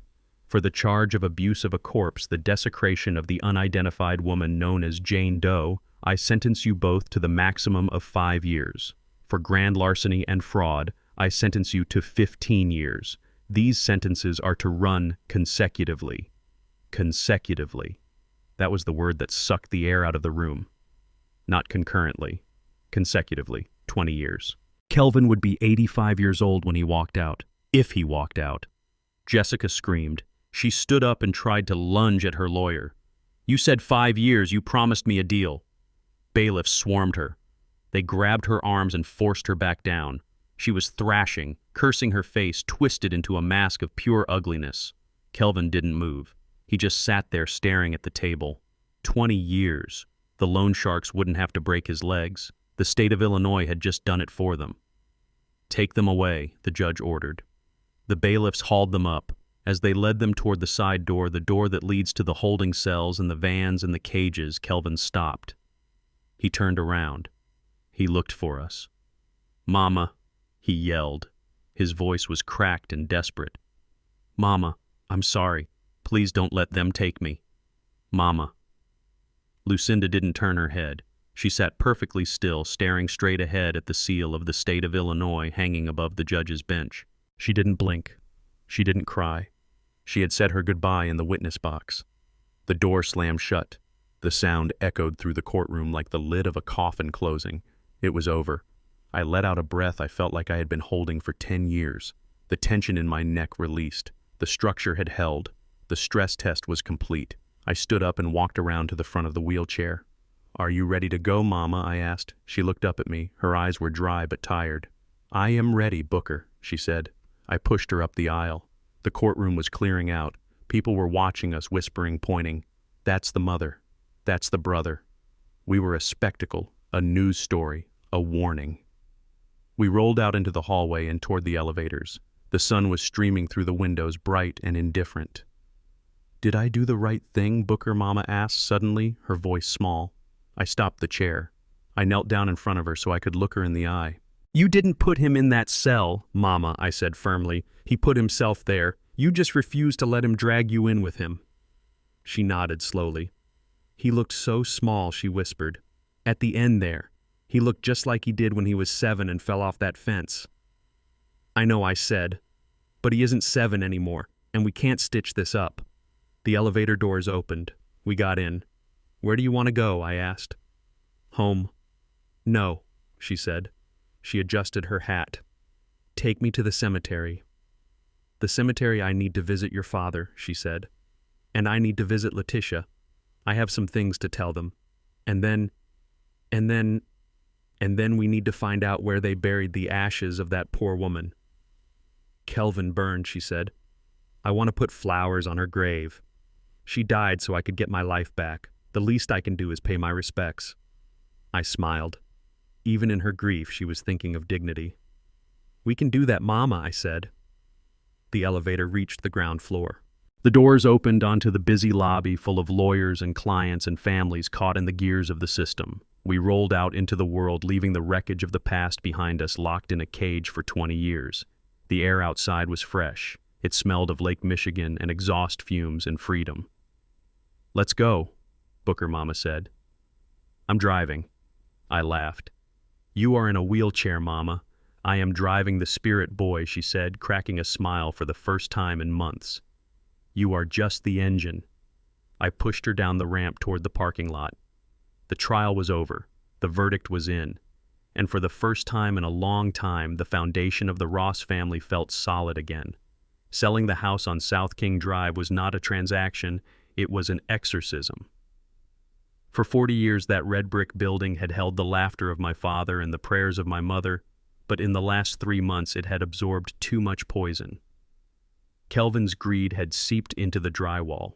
Jessica's malice had stained the floorboards. Even after we scrubbed the champagne from the rug and threw out the furniture they had sat on, the air inside felt heavy. It felt like a museum of betrayal.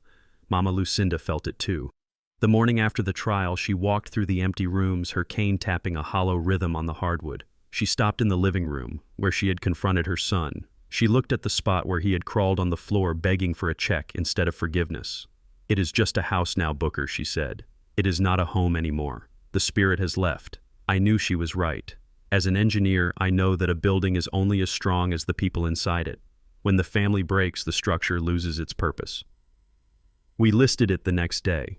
The market in Bronzeville was hot, just like Jessica had said. It was the only truth she had told during the entire ordeal. We didn't sell it to a developer who wanted to tear it down. We sold it to a young couple. He was a teacher, and she was a nurse. They had a baby on the way. When they walked in, I saw them look at the high ceilings and the sturdy oak floors, not with dollar signs in their eyes, but with dreams. They saw a nursery. They saw Christmas dinners. They saw a future. We sold it for $650,000. $50,000 more than Kelvin had tried to steal it for. There was a grim irony in that. If he had just waited, if he had just been a good son, he might have eventually inherited a fortune. But greed is impatient. It wants the harvest without doing the planting. The day we handed over the keys, I didn't look back. I helped Mama into the truck and we pointed the nose south toward Atlanta, toward peace. We didn't keep all the money. That money felt heavy in my pocket. It felt like it was cursed. We needed to wash it clean. Before we left Chicago, we made one stop. We drove to the west side to a shelter called The Haven. It was a rundown building with peeling paint and barred windows, a place where the forgotten women of the city went when the world had chewed them up and spit them out. This was where the woman Kelvin had burned likely spent her final nights, the Jane Doe, the woman whose body had been stolen to facilitate a lie. We walked into the director's office. The director was a tired-looking woman named Sarah, who looked like she hadn't slept in a week. She was surrounded by stacks of paperwork and bills she couldn't pay. "Can I help you?" she asked, looking at Mama's wheelchair and my suit. "We are here to make a donation," Mama said. Sarah sighed. "We appreciate anything you can give, canned goods, clothes, blankets." "No," Mama said. "We are here to give you a wing." I reached into my pocket and pulled out a check. It was for $100,000. Sarah took the check. She looked at the number. She looked at it for a long time, adjusting her glasses as if she thought her eyes were playing tricks on her. "Is this real?" she whispered. "It is real," I said. "But there is a condition." Anything Sarah said, tears welling up in her eyes. "You are going to build a new dormitory," Mama said. "A warm, safe place for women who have nowhere else to go. And you are going to name it." "Name it what?" Sarah asked, grabbing a pen. "The Lucinda Wing," Mama said. Sarah smiled. "That is a beautiful name. Is it named after you, ma'am?" Mama shook her head slowly. "No," she said. "It is named after a woman who died alone. It is named after a woman whose name we will never know, but whose death saved my life.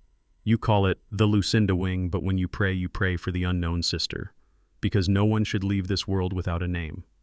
We left the shelter, leaving Sarah crying happy tears in her office. The money that Kelvin had tried to use for sports cars and trips to Paris was now going to put roofs over the heads of women he would have stepped over in the street. It was the first time since this whole nightmare began that I felt the balance of the universe shifting back toward justice. We arrived in Atlanta 2 days later. I didn't bring Mama back to my townhouse. It was too vertical, too many stairs, and frankly it was too lonely. I used the rest of the money from the Chicago sale combined with my own savings to buy something different. It was a small villa on the outskirts of the city in a quiet neighborhood where the trees were old and the neighbors waved when you drove by. It was a single-story house with wide doorways and no steps. It had a wraparound porch that faced the sunset. But the best part was the backyard. It was a blank canvas, just good, rich Georgia soil waiting for a purpose. I hired a landscaping crew, but Mama fired them on the first day. She said they didn't know how to talk to the dirt. So we did it ourselves. Or rather, she directed and I dug. For the next 2 months, that garden became our therapy. I traded my blueprints for a shovel. I dug holes for hydrangeas. I built raised beds for tomatoes and peppers. I laid a stone path that wound through the azaleas wide enough for a wheelchair, but smooth enough for a walker. Mama sat on the porch supervising. She was ruthless. "Deeper Booker," she would say, pointing with her cane. "That rosebush needs room to breathe. If the roots are shallow, the first storm will tear it out. You of all people should know that." I smiled, wiping sweat from my forehead. "I know, Mama," I said. "Deep roots, strong foundation. We planted white lilies in the corner. Mama said they were for Letitia. She said Letitia always loved white flowers because they looked like moonlight. We planted red roses by the gate. Those are for Big Walter," she said, "because he was a stubborn, prickly man, but he was beautiful when he bloomed." And in the center of the garden, under the shade of a young dogwood tree, we placed a small stone bench. We didn't plant anything there. We just left a quiet space. "Who is that for, Mama?" I asked one evening as we sat on the porch drinking iced tea. She looked at the empty bench. "That is for Kelvin," she said softly. I looked at her, surprised. "You are planting a garden for him." "No," she said. "I am leaving a space for the boy he used to be, the boy who brought me dandelions in his fist.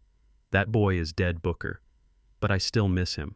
I can hate the man he became, but I can't stop loving the child I raised. That bench is for me to sit and remember the good days before the money and the greed poisoned his blood. I nodded. I understood. Forgiveness wasn't about letting him out of prison. It was about letting him out of our hearts so he couldn't hurt us anymore. Life in Atlanta settled into a rhythm. It was a slow, gentle rhythm, very different from the frantic beat of the construction sites I was used to. We woke up early. I made breakfast. We worked in the garden. We watched the news. We didn't talk about the trial much. We didn't talk about the 20-year sentence. We didn't talk about Jessica screaming in the courtroom. Those were stories from another life, a dark chapter that we had closed and put back on the shelf. One afternoon, a letter arrived. It had the return address of the state penitentiary. I brought it to Mama. She was sitting in the garden, deadheading the petunias. "It is from him," I said, holding the envelope. She looked at it. She saw the handwriting, the familiar scrawl that used to sign birthday cards and forged checks. "Do you want to read it?" I asked. She wiped her hands on her apron. She took the envelope. She held it for a long moment, weighing it. It was light, just a single sheet of paper. "What can he say, Booker?" she asked. "Can he give me back the last 10 years? Can he give Letitia back her life? Can he unburn that poor woman?" "No, Mama," I said. "He can't." "Then I have nothing to hear," she said. She tore the envelope in half. She didn't open it. She didn't look at the words. She just tore it and dropped the pieces into the compost bin next to the dead leaves and the coffee grounds. "Let it turn into fertilizer," she said. "At least then he will finally be doing something good for this earth. He can help the tomatoes grow." We watched the pieces of paper disappear into the mulch. It was a cold act, but it was necessary. You cannot let the rot back into the garden once you have cleared it. I looked at my mother. She was 94 years old. Her hair was white as snow. Her hands were gnarled like old oak roots, but she looked younger than she had in years. The weight was gone. The secret was out. She didn't have to pretend anymore. She didn't have to protect a lie. She looked up at me and smiled. "You know, Booker," she said, "I think we need more color over there by the fence. What do you think about marigolds?" "I think marigolds would be perfect," I said. "Good," she said. "We will go to the nursery tomorrow. Now help me up. My knees are stiff and I think I smell rain coming." I helped her stand. She leaned on my arm, heavy and solid. We walked back toward the house, toward the warm yellow light spilling out of the kitchen windows. The sun was setting, painting the Georgia sky in shades of purple and gold. I am an engineer. I have spent my life building things that stand the test of time. I have built bridges that span rivers and skyscrapers that scrape the clouds. But as I walked my mother into our new home, I realized that the most important thing I ever built wasn't made of steel or concrete. It was this peace, this safety, this quiet garden where an old woman could plant flowers without fear of being uprooted. We had demolished the lies. We had cleared the rubble. And now, on the solid ground of truth, we were finally building a home. I opened the door for her. "After you, Mama," I said. She walked in, and I followed, closing the door firmly against the night. The storm was over. The silence was gone. And the only sound left was the kettle whistling on the stove, singing a song of new beginnings. The sun sets differently here in Atlanta. It doesn't rush below the horizon like it seemed to do in Chicago. It takes its time painting the sky in shades of bruised purple and burnt orange before finally slipping away behind the pine trees. I am sitting on the porch of our new house. The rocking chair beneath me has a steady rhythm, creak back, creak forward. It is a sound I used to associate with old age and uselessness, but now I know it is the sound of victory. It is the sound of time that finally belongs to me. Mama Lucinda is sitting next to me. She has a blanket over her lap even though the evening is warm. She is holding a cup of Earl Grey tea, watching the steam rise and curl into the air. We don't talk much in the evenings. We don't have to. For years, our silence was filled with worry. I would sit in silence wondering if Kelvin was gambling. Mama would sit in silence wondering if he was eating. Our silence was a container for anxiety. But tonight the silence is empty. It is light. It is just two people resting after a long, hard job, well done. I look at her hands, the hands that signed the papers that sent her son to prison. They are steady. There is no tremor of regret. I used to think that love meant holding on tight no matter how much it hurt.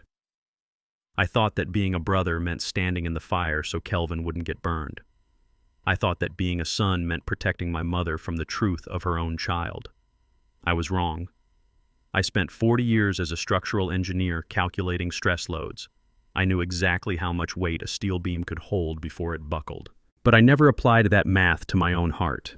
I let Kelvin pile on the weight of his debts, his lies, and his betrayals until the structural integrity of this family was compromised. We didn't just survive a scam, we survived a realization.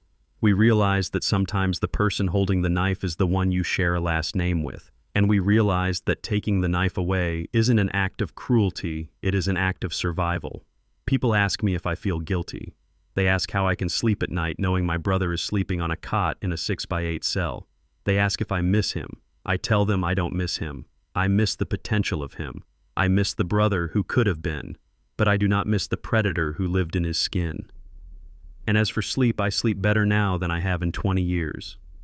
I don't jump when the phone rings. I don't check my bank account with a knot in my stomach. I don't have to watch my mother wither away in a house she can't afford to heat because her son stole her pension. Peace is expensive. It cost us a house. It cost us a trial. It cost us the illusion of a happy family. But looking at Mama Lucinda sipping her tea, watching the fireflies dance in the garden we planted together, I know the price was fair. We bought our lives back. There is a peace in this garden that feels ancient. We planted the marigolds yesterday, bright orange and yellow flowers that stand guard against the pests. Mama says marigolds protect the tomatoes. They sacrifice their scent to keep the bugs away. In a way, that is what we did. We exposed the rot to protect the harvest. I look over at the empty stone bench under the dogwood tree. The bench for the boy Kelvin used to be. It is empty, but it is not sad. It is just a monument to a memory. We can visit the memory without inviting the monster back into our lives. Mama puts her cup down on the saucer. The clink of china is sharp in the quiet air. "Booker," she says without looking at me. "Yes, Mama." "Did you lock the gate?" I smile. "It is an old habit. I locked it, Mama, and I set the alarm." "Good," she says. "Then pour me another cup and put a little extra sugar in it. I think I have earned a little sweetness." "You certainly have, Mama." I pour the tea. The amber liquid fills the cup, and I think about how fluid life is. It can change in an instant. 3 months ago, we were victims. Today, we are survivors. 3 months ago, we were being erased. Today, we are writing our own ending. Throughout this ordeal, I learned that family is a title you earn, not a right you're born with. My brother thought silence was weakness, but he forgot that the loudest storms begin with a calm drop in pressure. We often hold on to toxic relatives because of shared history, fearing the pain of letting go. But holding on to a poisonous snake just because you raised it will only get you bitten. True peace comes when you finally respect yourself enough to close the door on those who only open it to hurt you. Protect your peace. It is the most expensive thing you own. Thank you for listening to my story. It wasn't an easy one to tell, but I believe it was necessary. There are too many people out there suffering in silence, letting their own blood drain them dry because they are afraid to speak up. I hope my voice gives you the courage to check your own foundations. Now I have a question for you. If you were in my shoes, if you found out your sibling had stolen your spouse's cancer treatment money, would you have shown any mercy at the trial? Or did Kelvin get exactly what he deserved? I want to know what you think. Please leave your thoughts in the comments below. Tell me which city or country you are listening from. I read every single comment to Mama Lucinda over breakfast, and it brings her so much joy to know she is not alone. If this story resonated with you, please hit that like button and subscribe to the channel. It helps us share these lessons with more people who might need to hear them. And if you are feeling generous, you can support the channel with a super thanks, so I can continue to bring you more stories of truth, justice, and resilience. Take care of yourselves, lock your gates, and remember, never set yourself on fire to keep someone else warm. Until next time.